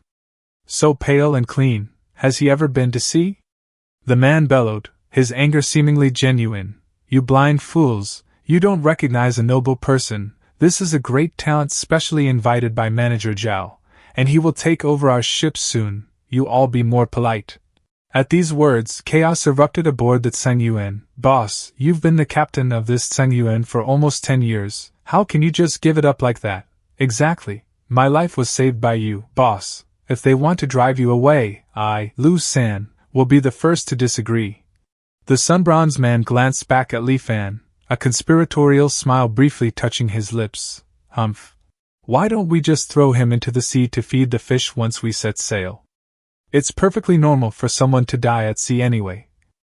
The crowd on the ship was whipped into a fury. In an instant, Li Fan had unmistakably become public enemy number one. The man raised his hands, trying to calm them down. Calm down, everyone calm down. Although I know everyone thinks highly of me, Zhang Haobo, the Tsengyuan is Steward Zhao's property after all, and we are merely selling our lives for him. Now that Steward Zhao says he wants to change personnel, I have no choice either. His words only poured oil on the flames of their fury. The crewmen fixed their glares on Li Fan, their eyes burning with a murderous light. Li Fan sneered coldly in his heart. Zhang Haobo's petty tricks hadn't escaped his notice. Child's play. These were games Li Fan had long mastered. Showing no fear, Li Fan stepped forward to face the seething crew, holding his chin high. His voice rang out clear and strong over the din. Gentlemen, you don't trust me? Do you think Manager Zhao has bad eyes? Since I have already promised Steward Zhao that I can find treasure every time we set sail, I certainly won't let everyone down. Muttered discussions broke out among the men. Could it be that this kid actually has some skills? It should probably be true. Steward Zhao's eyes are incredible. There's basically never a time he looks wrongly. Meanwhile, Zhang Haobo seethed inwardly. He'll find treasure on every voyage? I don't believe it for a second. He's just using connections to steal my position as captain. Does he think I'm a fool? Watching his men swayed so easily by a few words from Li Fan, his anger burned hotter. Well, he's made his boasts. Let's see how he plans to back them up. Set sail, he roared. We depart. The Tsengyuan began to move, gliding out of the harbor without the need for wind or oar. Instead, the ship was propelled by a miniature array powered by spirit stones. Over 100 other ships also departed from Liuli Island, each heading for their designated fishing grounds. But the sea was vast, and the range of spirit lures was limited. Finding the general area where the fish schooled required a crew of experienced hands. In most normal years, the movements of the Liuli fish were predictable, making them relatively easy to catch. But in the event of a storm flood, the schools migrated, and all past experience became useless. It was like searching for a needle in an ocean, relying on nothing but pure luck. And the Tsengyuan's luck seemed exceptionally poor. More than half a month had passed. Aside from catching some ordinary fish and finding some common sea mineral deposits, they did not harvest anything significant. Not only were the crew members all frowning with worry, but even Zhang Haobo grew anxious. After all, there was a punishment for coming in last place this time. Zhang Haobo gazed at the calm, deep sea, feeling helpless. The rule on the island is to return within a month. We've only caught this little bit of stuff this time. It's quite possible we really have the smallest harvest. We can only hope for a turn of events in the next few days. May the immortal master protect us. Just then, he heard footsteps approaching from behind. Turning around, Zhang Haobo saw Li Fan walking toward him. Yo, what? You're finally willing to come out of the cabin. If you didn't still know to take food every day, I would have thought you died in there. Li Fan paid no attention to his words and said in a deep voice, I want a small boat. I saw treasure. What? Zhang Haobo was momentarily confused. But then it quickly dawned on him, and he exclaimed in disbelief, You're not joking, are you? Li Fan said solemnly. Quickly prepare a small boat for me. I saw jewelry shining with brilliance under the deep sea, waiting for me to salvage it. The opportunity is fleeting, the light of the treasures is becoming dim. I am about to lose its bearing. Zhang Haobo immediately snapped to attention. Quick, prepare the boat, yes. After boarding the small boat, Li Fan turned back and said, You are not allowed to follow, wait for my signal. Haobo looked utterly bewildered. Why? Li Fan replied, You are too noisy, it's easy to interrupt my line of sight. Zhang Haobo's eye twitched, but thinking back to Li Fan's earlier glare, he couldn't shake the feeling he wasn't bluffing. One of the crewmen asked, staring anxiously in the direction Li Fan had disappeared, Boss, is it possible he ran away by himself? Zhang Haobo snapped at his subordinate. What silly talk, the sea is vast, and he didn't bring any dry rations alone, where could he run to? 2 hours later, a red signal flare lit up the distant sky. Zhang Haobo immediately commanded, Quick, steer the ship over there. The Tsengyuan sped forward at full speed and soon reached the location of the signal. There stood Li Fan on the small boat, exhaustion written across his face. He announced to the group, The treasure is right here. Zhang Haobo gritted his teeth and declared fiercely, Into the water, cast the net, yes. Amid the crew's half-doubtful gazes, they began to pull up one chest, then another. In the end, a full 16 chests of gold, silver, and jewels were slowly hauled up from the depths. Gazing at the mountain of treasures before him, Haobo was utterly overwhelmed. One of his subordinates cried out in ecstatic joy, Boss, Mr. Li didn't brag, he really allowed everyone to return fully loaded. At this moment, he was utterly shocked in his heart. It's real, he actually found treasure sunken at the bottom of the sea. A skill like that, a skill like that. He is an extraordinary person just like Manager Zhao. A wave of bitter regret washed over Zhang Haobo. Zhang Haobo, oh Zhang Haobo, it's rare to have a chance to meet a noble person. It's fine if you didn't grasp it. But you actually ridiculously thought the other party was here to snatch your tiny little fleet. The more he thought about it, the deeper his regret festered. He felt an intense urge to slap himself across the face. No, I must hurry and apologize, right now, immediately. As soon as Li Fan boarded the ship, Zhang Haobo earnestly came forward to bow and apologize to him. After dismissing him pleasantly, Li Fan returned to his room to rest. Having secured the treasure, the Tsengyuan abandoned all pretense of fishing. It immediately turned around and headed back to Lioli Island. After all, this haul was immense. Until they were safely back on the island, not a single soul aboard would feel at ease. Sailing at full speed, it took only 2 days before Lioli Island came into view. Zhang Haobo instructed his crew with grave seriousness. Don't dock just yet, Lu San. Slip into the water quietly and go notify Steward Zhao. Ask him to personally send people to do the inventory. Yes. Zhang Haobo spoke solemnly and continued, If nothing unexpected happens, our harvest should be the largest among the fleet that went out to sea this time. According to the rules, we get to keep 50%. If outsiders do the counting, they will inevitably deculp or miscalculate. I don't feel at ease unless it's our own people. Hearing this, the entire group of crews immediately roared in unison. The boss is right. Even losing a little bit would distress us to death. After waiting for some time, the Tsengyuan docked at the shore. The personnel for the routine inventory were blocked by Zhang Haobo and the crew members. A thread of anger laced the man's words. He seemed to have some history with Zhang Haobo. Zhang Haobo, what is the meaning of this? You won't let us board to take inventory. Seeing his lack of response, the man grew increasingly scornful. Judging by your ship's draft, I'm afraid you returned empty-handed this time. It seems your time as captain has come to an end. Hearing their captain insulted, the crew of the Tsengyuan flared with anger, ready to retort. What did you say? But Zhang Haobo held them back. There is no need to argue with him. No matter what the other side said after that, Zhang Haobo pretended not to hear, waiting quietly for Manager Zhao's subordinates to arrive. Li Fan observed from the shadows, nodding slightly. It seems there is a reason why Zhang Haobo can sit firmly in the position of captain of the Tsengyuan. It is only his background and experience that limit him. The commotion at the docks soon drew a crowd of onlookers. Many began pointing at the Tseng Yuan and murmuring. Fortunately, the standoff did not last long. Soon, Manager Zhao arrived in person with his subordinates. As 16 crates of jewels and precious goods were unloaded from the ship in full view of the crowd, the entire dock erupted with excitement, and so, word of the Tsing Yuan's immense harvest spread like wildfire, quickly sweeping across the entire island. In the Tianbao Pavilion, the woman in yellow was intently examining a newly acquired collection of artifacts when she heard the echoing of hurried footsteps outside. Without waiting for an invitation, Sun Zhang burst into the room. Shopkeeper, shopkeeper, what is it? So flustered. The woman asked in surprise, what's going on? Sun Zhang gasped, struggling to catch his breath between words. Treasure, over 10 chests, Tseng Yuan. She carefully wiped the jade vase in her hands, then calmly replied, it's just over 10 chests of treasure. What is there to make a fuss about? If they want to digest these things on the island, they still have to go through our Tianbao Pavilion's channels. She cut herself off mid-sentence, her expression shifting abruptly. Wait, did you say that Tseng Yuan? Is that the ship where that uncle named Li Fan is staying? Sun Zhang nodded vigorously. That's right.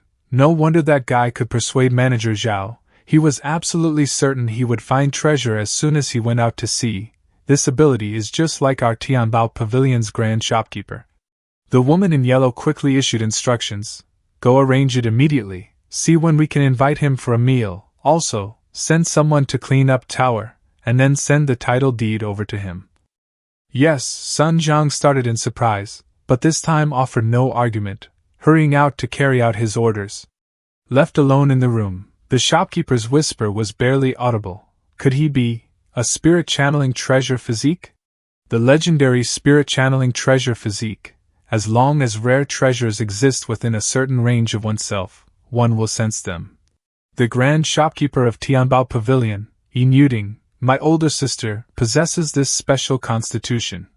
It is precisely by relying on this heaven-defying ability that my sister built Tianbao Pavilion, this large-scale chamber of commerce spanning the Tsongyan Sea, from nothing over the past dozen years. To think that another spirit-channeling treasure physique has appeared now.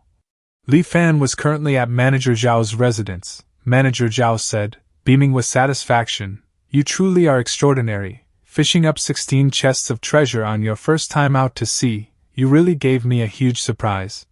Li Fan simply smiled, offering no explanation. Knowing Manager Zhao had a knack for discerning the truth, he deftly changed the subject.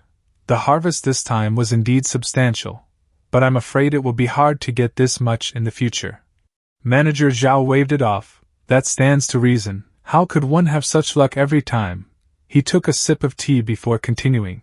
However, just relying on the harvest this time is enough for me to operate a separate fleet for you. Li Fan clasped his hands and said, in that case, many thanks, Manager Zhao. Manager Zhao said abruptly, setting his cup down, I heard that you racked your brains just to seek a spot in the body-purifying spirit pool?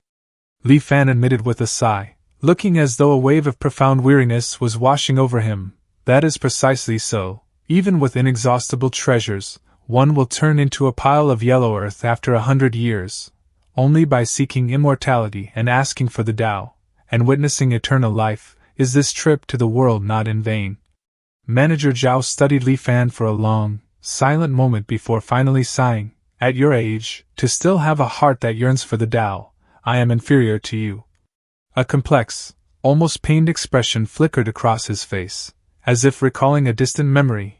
Over 10 years ago, when I was the same age as you are now, I once saved an immortal master by a stroke of luck. The immortal master asked if I was willing to follow him to cultivate.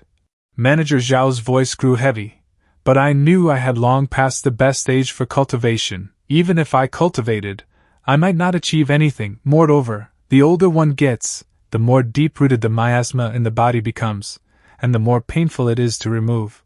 Now, as I get older, I vaguely feel regret, pity that there is no medicine for regret in this world. Among the hundreds of thousands of mortals on Lily Island, those like you are truly the minority.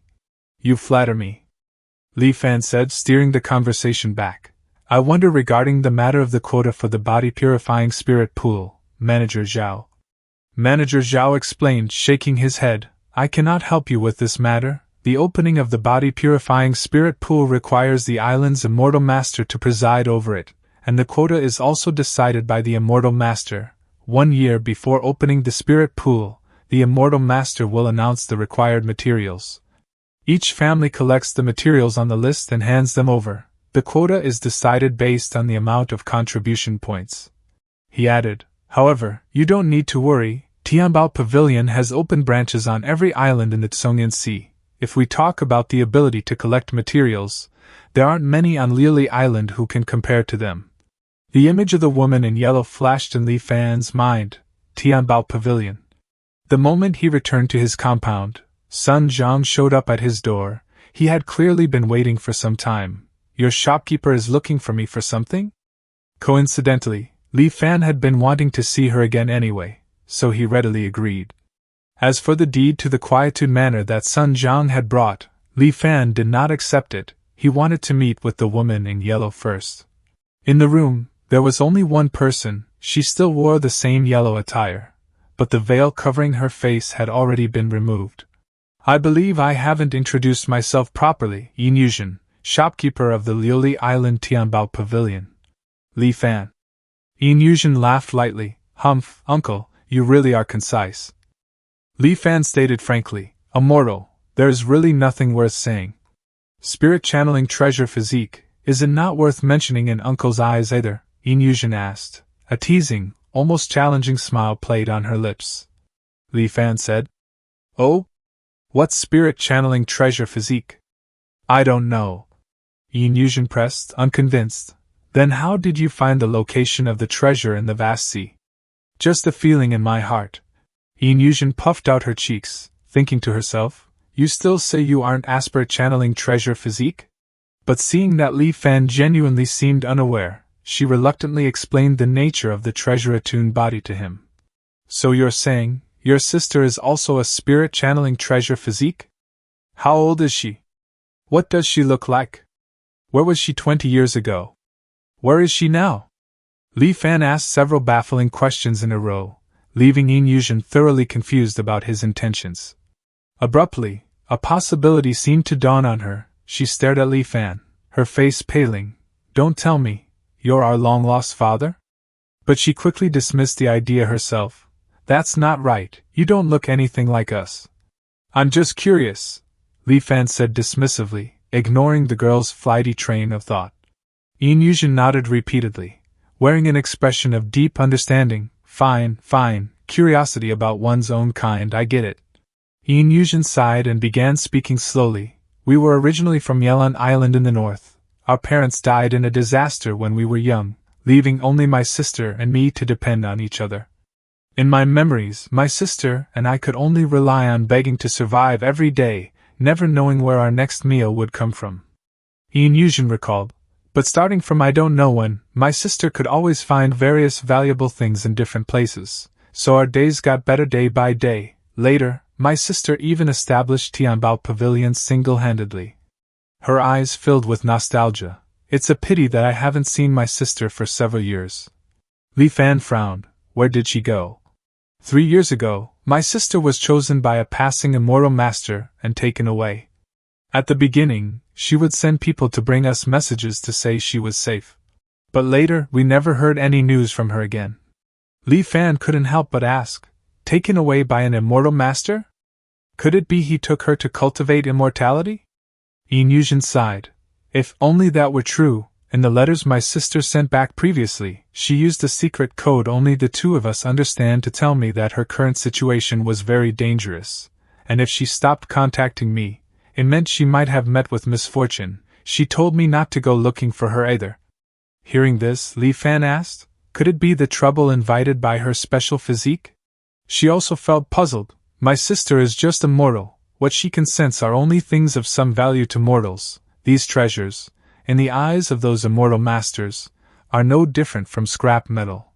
Yin Yuzhen sighed again, a deep sorrow flickering in her eyes. It's not like no immortal masters noticed my sister's special physique before, but none of them took it seriously. I don't know why she was taken away by that last immortal master. Although my sister likely bodes ill rather than well, the foundation she left behind is still here. The Tianbao Pavilion that my sister worked so hard to build cannot be destroyed in my hands. Yin Yuzhen continued explaining, I don't have my sister's miraculous ability. After my sister disappeared, Tianbao Pavilion's business got worse day by day, coupled with me misjudging a few items later on, leading to the loss of a large sum of money. The veterans of Tianbao Pavilion gradually became dissatisfied with me. They even want to conspire with outsiders to drive me out and carve up Tianbao Lu's assets. Fortunately, they still have some apprehension about my sister who was taken by the Immortal Master, so they haven't made a move yet. So, under the pretext of opening up markets, I came from Yelon Island to this Lily Island to lay low for a while. I originally intended to develop here for a few years and accumulate some strength before settling accounts with them. But I didn't expect to meet another spirit-channeling treasure physique on Lily Island. Yin Yuzhen grew visibly excited. If I have your help, I will definitely be able to regain control of the Tianbao Pavilion. Why should I help you? Li Fan remained unmoved. I have no interest in the Tianbao Pavilion's affairs. My only desire is to cultivate immortality. You promised that if I helped you secure a slot in the fleet, you would assist me in obtaining a spot in the body purification spirit pool. You haven't gone back on your word, have you? Yin Yuzhen seemed prepared for Li Fan's response. She nodded. We at Tianbao Pavilion always put integrity first in business. What we promise you, we will definitely do, but... She paused, a cunning glint in her eyes. Li Fan's expression darkened. But what? Yin Yuzhen chuckled softly. Uncle, even if you can enter the body-purifying spirit pool, so what? Expelling the miasma from the body is not an easy task. Every year, almost only half of the people who enter the spirit pool can succeed. Moreover, the older the age, the higher the probability of failure. Uncle, you aren't young anymore. Are you 100% sure you can succeed? Everyone only has one chance in their life to enter the spirit pool. If you fail, I'm afraid you will have to say goodbye to immortal cultivation forever. I'm aware the body purification spirit pool doesn't guarantee success, Li Fan said, his eyes narrowing as he watched her, but even a 50% chance is worth trying. Still, from the sound of it, you're suggesting. Yin Yuzhen's face lit up with the triumphant look of someone who knew she had hooked her prey. Exactly. She explained. Sent along with my sister's last letter was an elixir called the dust-leaving pill. According to what my sister said in the letter, as long as one takes this pill, the success probability of expelling the miasma from the body will greatly increase. If combined with the body-purifying spirit pool, even at your age, Uncle, there is a high possibility of success. Li Fan couldn't help but ask, with such a miraculous elixir, why haven't you taken it all this time? Yin Yuzhen replied, Uncle, not everyone is like you, obsessed with wanting to cultivate immortality. My wish is to do business well and protect the Tianbao Pavilion my sister left behind. Li Fan nodded slowly. Everyone has their own aspirations. Yin Yuzhen looked at him with hopeful eyes. So, Uncle, does this mean you agree?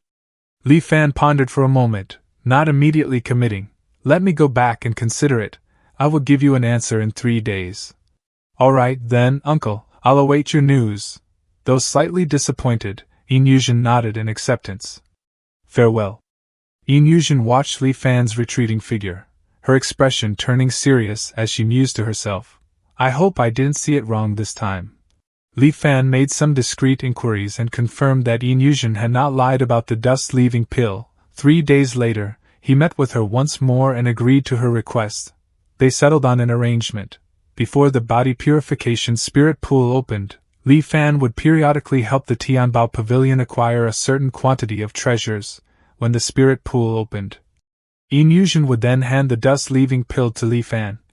To show his sincerity, Yin Yuzhen took out the title deed for Quietude Manor. Since both sides had reached an agreement, he no longer stood on ceremony and accepted it into his possession. Thus, he moved once more. Quietude Manor, located in the very heart of Lily Island, stood amid a bustling market yet felt as secluded as if it were deep in the mountains.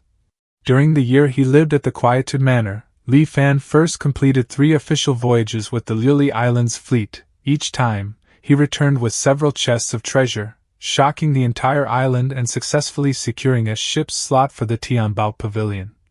After that, Li Fan accompanied the Tianbao Pavilion's ship on every voyage. By the year's end, the Tianbao Pavilion's profits were overflowing, nearly equal to the sum of their earnings from the previous 5 years combined.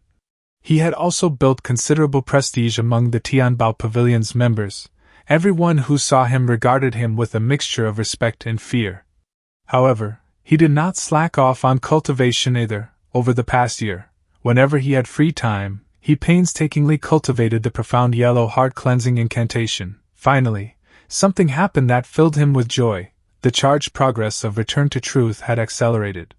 Before this, Return to Truth's charge could only increase naturally with the passage of time. Every 20 years, it would reach 100%, slowly climbing to 200% before no longer increasing. More than a year had passed since Li Fan left Great Xian and arrived in the world. According to past experience, the charging progress should have been between 6% and 7%, however. Li Fan was shocked to discover that the progress had actually reached 15%. The charging speed had nearly doubled. Aside from the heart-cleansing incantation, Li Fan had not come into contact with anything that could have caused this. Thus, the only explanation was that cultivating the profound yellow heart-cleansing incantation somehow accelerated Return to Truth's charging process. Beyond the charging progress, Li Fan's age limit had also increased significantly. Time flowed quietly by as Li Fan lost himself in cultivation. Soon, only a single year remained until the opening of the body purification spirit pool. Uncle, Liuli Island has announced the list of materials needed by the Immortal Masters this time. Li Fan was currently studying this list with the others from the Tianbao Pavilion. Sun Jiang spoke up. The materials needed this time are all quite common, except for this star sea quicksand which I haven't heard of. It seems the key to competing for the spot this time lies with this star sea quicksand. Yin Yuzhen said, I have never heard of this thing either. It looks like we'll have to ask someone from the Manhwa Trade Association. Sun Jiang sighed. These people are all reincarnated hungry ghosts, greedy beyond measure. I'm afraid we'll have to bleed heavily for this. Li Fan said firmly, no matter what, I must obtain the star sea quicksand. I am determined to get the spirit pool quota. The Manhwa Trade Association was not a local business of the Tsongyan Sea, but one hailing from a continent countless li away, rumored to have the backing of an immortal master. The association could easily cross the endless seas to do business in the remote Tsongyan Sea. Yin Yuzhen said, we still have a year to prepare. The merchant walker from the Manhwa Trade Association will pass by the Kongun Sea in 3 months. I can contact him then. Li Fan decided, his tone firm. We cannot place all our hopes on the Manhwa Trade Association. Liuli Island has taken in many refugees from all over the Tsongyan Sea in the past year. There might be someone who recognizes this star sequel. So we can ask around. Other factions on the island will also be looking for this star sea quicksand, so we need to monitor them closely as well. With the publication of the materials needed for the body purifying spirit pool, the matter spread across Liuli Island. Even some ordinary people who didn't care about this matter knew that the major factions on the island were now looking for something called star sea quicksand. Then, on this day, he received an unexpected visitor. It was Xiaoheng, someone from the Li world whom Li Fan had met when he first arrived in the cultivation world. Li Fan asked amiably, I wonder what business this little brother has with me. Xiaoheng first glanced around warily, then leaned in closer and said in a hushed tone, I heard that Brother Li is also looking for star sea quicksand recently? Li Fan's gaze sharpened. That is correct. I am old in age. If I want to cultivate, I can only rely on the body purifying spirit pool. Why, do you know this thing? Xiaoheng swallowed and nodded. Back when the immortal master descended upon our Dali, he promised that as long as we gathered the supplies he needed, he would take a group of people to the cultivation world. Among those supplies was star sea quicksand. Li Fan was taken aback, then said with some confusion, Oh? Why do I have no impression of that? Hearing this, Xiaoheng looked somewhat embarrassed. When it was announced to the world, the content on the list had already been reduced by a few items. As reserved quotas, they were distributed to the major noble families of Dali. What my Prince of Jinnan's manor was assigned to collect was this star sea quicksand. Li Fan asked, getting straight to the point. Speak, what are your conditions? Seeing how direct Li Fan was, Xiaoheng seemed a little ashamed. He explained, Back then, you paid to bury Changyu, which counts as a favor to me. I shouldn't be doing this. But life on this lowly island is truly too hard to endure. I don't have great abilities like Brother Li. I am currently still living in the slums. As Xiaoheng rambled on, Li Fan interrupted him with a light laugh. Little brother, no need to say more. I understand your difficulties. I am determined to get this item. As long as you can provide a clue, ask for whatever you require, and I will do my best to satisfy it. Xiaoheng was immensely grateful. Then I thank you in advance, brother. He paused, then said with some emotion, Actually, this item isn't rare, it's just that the Immortal Master's name for it is different from ours. Actually, the so-called Starsea quicksand is just meteorite iron from the sky. Li Fan listened, pondered carefully, then suddenly understood. Starsea quicksand, so that's it, but will just any meteorite iron do? Are there any other special requirements? Xiaoheng nodded repeatedly. There are, brother, there are. Subsequently, Xiaoheng slowly explained the specific requirements one by one. First, the meteorite iron must have a good appearance. One with a pitted, cratered surface won't do. Second, a single piece must weigh at least 50 caddies. Also, Li Fan listened intently, committing each detail firmly to memory. When Xiaoheng finished, Li Fan did not forget his promise. Good, I know now. Speak, little brother, what do you want? Xiaoheng said quietly. I just want a decent courtyard. Plus a slightly easier job, of course. It would be even better if there were a few servants to help me manage the courtyard. Li Fan had braced himself for Xiaoheng to make an exorbitant demand, so seeing the other man so easily satisfied made him chuckle and shake his head in amusement. I never expected the son of the Prince of Jinan to have such modest demands. Feel free to ask for more. My words carry some weight at the Tianbao Pavilion. Xiaoheng politely declined.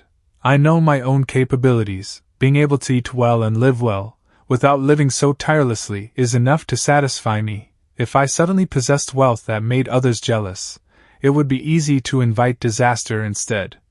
After exchanging a few more pleasantries, Xiaoheng took his leave. Li Fan asked suddenly as they parted, Do you have any plans to cultivate? After all, having gone through untold hardships to reach this cultivation world, you can't have made the trip for nothing, right? We'll see, Xiaoheng replied with clear disinterest, not even turning his head. I really have no interest in immortal cultivation. Reading that profound yellow heart-cleansing incantation makes me indietly.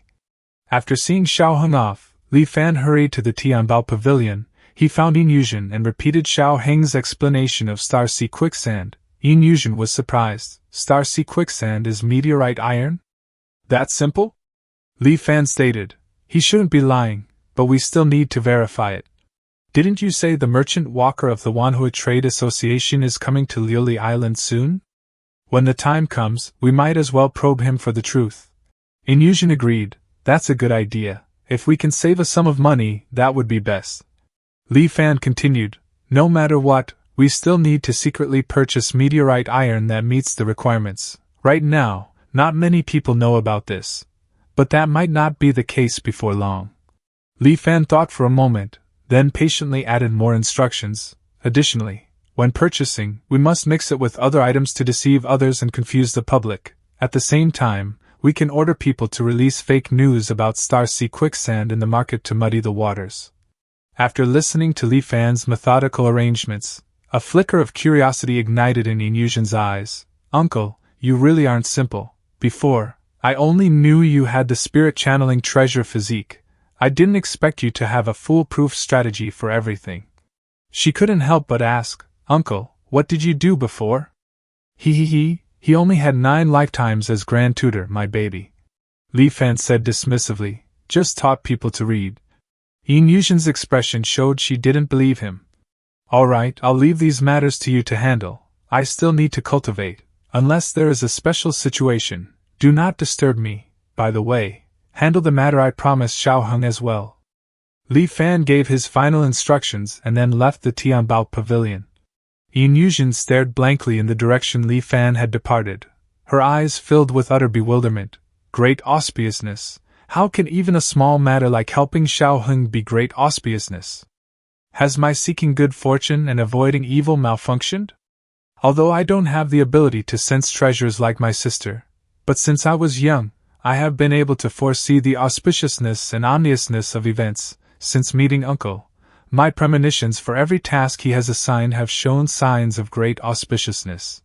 You must know, before meeting Uncle, I had never encountered a great auspicious event. Although I don't know what kind of achievements Uncle will have in the future, I trust my intuition and will do everything I can to help Uncle.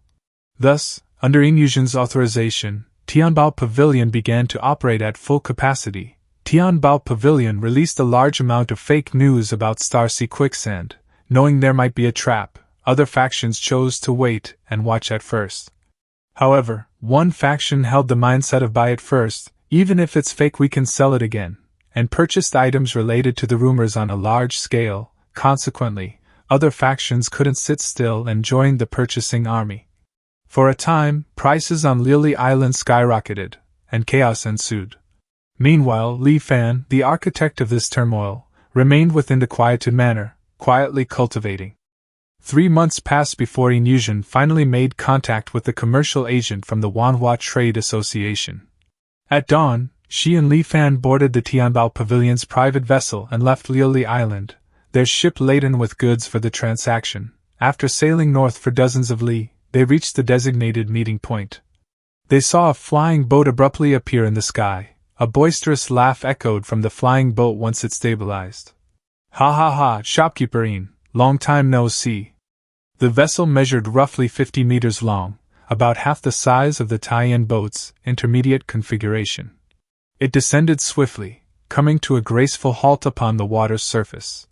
Inyusion glanced at Li Fan, expecting to see astonishment on his face. To her surprise, he showed no reaction whatsoever, as though flying boats were an utterly mundane sight. Disappointed yet increasingly curious about the man, she turned toward the source of the voice. Inyusion replied with a smile, "Merchant Walker Wu, the last time we met was 3 years ago." "I am me flies indeed," Merchant Walker Wu remarked nostalgically while stepping onto the Tianbao Pavilion's deck. Noticing Li Fan, he asked genially, "Time really flies, and this is?" Inyusion answered succinctly, "An elder hired by our Tianbao Pavilion." Sensing her reluctance to elaborate, Merchant Walker Wu tactfully changed the subject. A pleasure, shopkeeperine. Let's go check the goods first. I'm afraid that after this time, it will be difficult for us to meet again." Inyusion froze. "What do you mean by that? Has some unforeseen incident occurred?" Merchant Walker Wu shook his head. "I don't know the specific reason either. I just suddenly received a notification from headquarters a few days ago. All merchant walkers in the Tsongyan Sea must cease all operations and return as soon as possible. If I hadn't already scheduled this trade with you, I'm afraid I would already be on my way back. So we cannot delay this transaction, we must make haste." Inyusion felt a wave of panic. The reason Tianbao Pavilion has been flourishing on Lyle Island is because it is backed by the Manhwa Trade Association. Now that the Manhwa Trade Association is suddenly withdrawing from the Tsongyan Sea, what will happen to Tianbao Pavilion's business in the future? Why was there absolutely no reaction from my seeking good fortune and avoiding evil this time? Merchant Walker Wu, seeing the stunned Inyusion, called out to her, "Shopkeeperine?" Inyusion forced a smile and snapped back to attention. "Apologies, my mind wandered. Let us go see the goods now, please." She entered the ship's cabin and began inventorying the goods for the transaction. Li Fan led Merchant Walker Wu to the various goods. 16 pairs of jade discs, 23 pieces of coral, 46 luminous pearls. Li Fan reported calmly as they reached the center. Starsea Quicksand, 3 pieces. Merchant Walker Wu was utterly astonished. "What, let me see." He hurried over to the pieces of meteorite iron, gently stroking them with his hand before flipping them over to examine them from all angles. Watching this, Li Fan knew Agent Wu was no ordinary man. The lightest of these meteoritic iron pieces weighed at least 50 caddies, yet they seemed like toys in the other man's hands. After a moment, he reluctantly set the iron down. His mouth kept praising without pause. Good. "Shopkeeperine, you have good luck this time. To think you actually collected such fine items as Starsea Quicksand." Li Fan and Inyusion exchanged a glance. A wave of relief washing over them, they could now confirm that Xiao Heng's information was correct. The remaining items weren't particularly valuable, Merchant Walker Wu was very satisfied with the goods the Tianbao Pavilion had provided. Perhaps because the two parties wouldn't be able to meet again for a long time, he invited Li Fan and Yin Yuzhen onto the Wanhua Trade Association's flying boat as special guests. After food and drink, Merchant Walker Wu led the two to the flying boat's storage warehouse. These are all things I bought while visiting various islands in the Tsongyan Sea. Some are priceless. While I'm unclear about the function of others, I just bought them because they looked peculiar. If you two are interested, you can pick a few items from among them. Yin Yuzhen was visibly excited upon hearing this. Heavens, with my seeking good fortune and avoiding evil, isn't coming here like a rat falling into a jar of rice? Li Fan had no interest initially, but seeing Yin Yuzhen's eager expression, he didn't refuse. He accompanied her, idly browsing through the warehouse. You only have the time of one stick of incense. Uncle, look at this jade bracelet, it's so beautiful. The material isn't bad. This merchant Walker Wu, while clearly possessing physical strength far beyond an ordinary man, was obviously not a cultivator, and his business was firmly rooted in the mundane world of mortals. How could there possibly be anything here worth Li Fan's attention? Just as that thought crossed his mind, Li Fan's fingers brushed against one particular object, and his entire body went rigid. A prompt from Return to Truth had abruptly flashed before him. Discovered item convertible to charge. Proceed with charging? Curio of heaven and earth, deep sea pearl, nascent. As one sea perishes, another is born.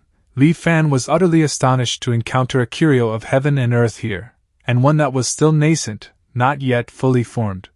Suppressing his excitement, Li Fan placed the deep sea pearl back in its original spot. He then feigned indifference, and began examining the other items nearby. He did not cast another glance at the pearl, even when Agent Wu announced that time was up. Yin Yuzhen emerged, carrying a few items, her expression a mix of regret and excitement. Noticing Li Fan's empty hands, she spoke up, "Aren't you going to pick a few items? It's rare for Merchant Walker Wu to be so generous. This opportunity won't come again." Merchant Walker Wu chimed in, "Shopkeeper Yin is right. There's no logic in entering a treasure mountain and returning empty-handed. Wouldn't that be looking down on this Wu? Go pick some more." Li Fan thought, "Good thing you two spoke up, otherwise, I would have had to bring it up myself." He said, "In that case, it would be rude to refuse." He walked over to the deep-sea pearl, selected a jade statue nearby, and then casually picked up the pearl as well. "I'll take these too," Li Fan said offhandedly. Agent Wu glanced at it, and praised, "Good eye, elder. I found this ancient tree jade statue on a desolate island in the northernmost part of the Tsongyuan Sea. This jade statue was worshipped by a primitive tribe on the island for thousands of years and is quite miraculous. If a normal person keeps it at home, it has the effect of carrying the mind and strengthening the body." "And what about this one?" Li Fan asked, toying with the deep-sea pearl. "Oh, that one, I bought it from a fisherman on Liyun Island," Merchant Walker Wu said after a moment's recollection. Liyun Island, Li Fan committed the name firmly to memory. At this point, both sides concluded the transaction. The Wanhua Trade Association acquired a large batch of treasures, while Yin Yuzhen amassed a significant amount of gold and silver. Though Yin Yuzhen had reaped a substantial harvest this time, a worried frown still creased her brow on the journey back. Li Fan asked, "Are you worried about Tianbao Pavilion's future business?" Yin Yuzhen sighed. "Yes, without the Wanhua Trade Association, we've lost a crucial sales channel. I don't know why the Wanhua Trade Association would suddenly withdraw from the Tsongyan Sea." Li Fan could think of no real solution at the moment, offering only empty words of comfort. "The cart will find its way around the mountain when it gets there. There's no need to worry excessively." Equivalent to, "We'll cross that bridge when we come to it." Returning to Liuli Island, Li Fan bid farewell to Yin Yuzhen and hurried back to the Quietude Manor. Li Fan gazed at the pearl in his hand, unable to contain his joy. "My original purpose for this trip was simply to verify if Starseed Drift Sand was meteorite iron. I never expected to gain such a treasure. What a stroke of luck. But I wonder what makes this deep-sea pearl so special? Why was this small, glazed pearl named Deep-Sea? Could it truly contain an entire sea within?" Li Fan held the pearl aloft. The more he examined it, the more entranced he got, losing himself in that profound, deep shade of blue. Li Fan was startled awake by a series of urgent knocks on his door. Li Fan thought to himself, "It's not even dawn yet. Who is coming to disturb me at this hour?" The ever-cautious Li Fan took a dagger, concealed it in his sleeve, and went to answer the door. "Who is it?" From outside came Xiao Heng's voice. "Brotherly, it's me." A flicker of confusion crossed Li Fan's mind, but he still opened the door and said, "Little brother, come in and talk." Xiao Heng's face was filled with anxiety and panic as he spoke urgently. "Brotherly, something terrible has happened. The fact that we smuggled ourselves here from the Li world has been leaked." "Who leaked it?" Li Fan asked, visibly surprised. Xiao Heng hurriedly explained. "We don't know who leaked it. But now the entire island knows we aren't natives of the major cultivation world and that we entered illegally through Tianbao Pavilion. They say the Immortal Master is furious and intends to arrest and execute us all. Some were so frightened that they took boats and fled under cover of night. As for the rest of us, we simply don't know what to do." Li Fan listened attentively, thought it over briefly, then gave a gentle laugh. "Relax, this isn't anything serious." Xiao Heng was stunned. "Brotherly, what do you mean by that?" Li Fan let out a cold chuckle. "Since when have authorities ever warned criminals ahead of an arrest? If they really planned to execute you all, your heads would already be rolling. Would they let you catch wind of it, slip away at night without hindrance, and even assemble to plot your next moves? In my opinion, this likely isn't about us at all. Their true target is the Tianbao Pavilion." Without explaining too much to Xiao Heng and simply telling him not to worry, Li Fan headed straight to Tianbao Pavilion. There, Yin Yuzhen angrily explained the full situation. The factions on Liuli Island discovered too late that Starseed Drift's sand was meteorite iron. Tianbao Pavilion had already taken it, and caused the earlier market chaos. When they complained, the island master defended Yin Yuzhen and reprimanded them instead. Furious, the factions later spread rumors that Tianbao Pavilion was involved in smuggling mortals. After understanding the situation, Li Fan snorted coldly and said, "They only want a share of the Starseed Drift sand. We got there first and collected plenty. We'll just throw out a portion and let them scramble over it like hungry dogs. Before long, they'll start tearing each other apart. There's no such thing as a truly unbreakable alliance in this world." 3 days later, Tianbao Pavilion convened with the various factions on Liuli Island and laid out the following terms. First, it would hand over a portion of the Starseed Drift sand, but only in exchange for goods of equal value. Second, the distribution of the Starseed Drift sand would be left entirely to the other parties to settle among themselves. Finally, Tianbao Pavilion must be assured one position in the body purification spirit pool. The conditions were far from excessive. After a brief discussion, both sides swiftly came to an agreement. After all, there was no irreconcilable enmity between them. This was merely a contest over spots in the body purification spirit pool.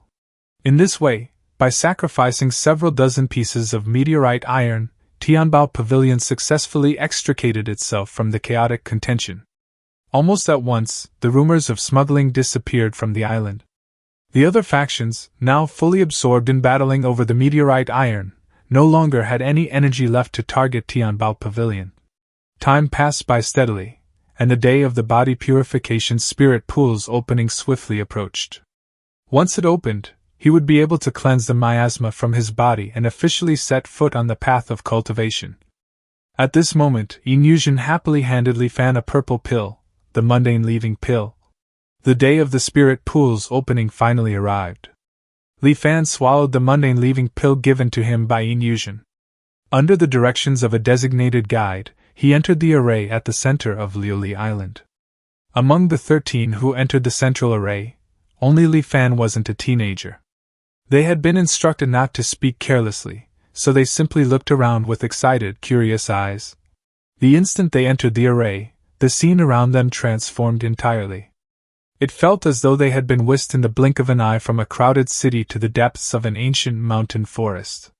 Towering trees and lush foliage surrounded them, while the air rang with the endless chirping of birds and insects. Far off, mist-wreathed peaks rose and fell in layers.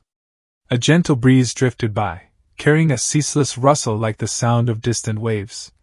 Li Fan and the others stood at the base of the mountain. When they looked up, the peak was entirely concealed, swallowed by dense clouds. They began ascending the ancient stone steps. All these youths were in excellent physical shape. Even after 4 full hours of continuous climbing without a single break, none of them showed the slightest sign of fatigue. Li Fan, however, was already soaked in sweat. Being older and long unaccustomed to such exertion, he struggled to keep pace and was barely able to avoid falling behind. After 2 more hours of climbing, they finally arrived at the summit. The mountaintop was merely a modest clearing, so the group felt a bit cramped once everyone had spread out. This peak stood as the highest in the entire mountain range. Looking around, they saw nothing but an endless expanse of white clouds stretching out like a sea. The wind roared fiercely, stirring the clouds and from time to time unveiling distant mountain peaks that rose like islands above the mist. Came a voice from right beside them.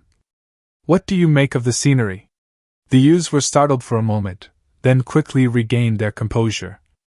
"Greetings, Immortal Master," they chorused, bowing deeply in unison. Li Fan followed suit. The one who had spoken was none other than Immortal Master He, the guardian of Lioli Island. He looked to be around 30 years old and wore plain blue robes. With kind eyes and a warm, smiling face, he radiated approachability, and was the very image of a gentle soul. Seeing that this immortal master wasn't as intimidating as the legends made him out to be, one of the youths gathered his courage and replied, "The scenery is breathtaking, truly worthy of an immortal sacred land. I've never seen anything so wondrous and soul-stirring." Immortal Master he nodded with a gentle smile, but his following words instantly hushed the entire group. "When I first came to Lioli Island, this very mountain was the lowest in the entire range, rising far beneath the sea of clouds.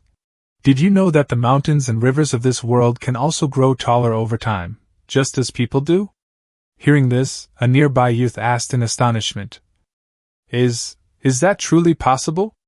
Could it be that these vast mountains and rivers are also living beings?" Immortal Master he continued, "Some peaks appear lofty, yet their potential is already spent, and they will never advance further.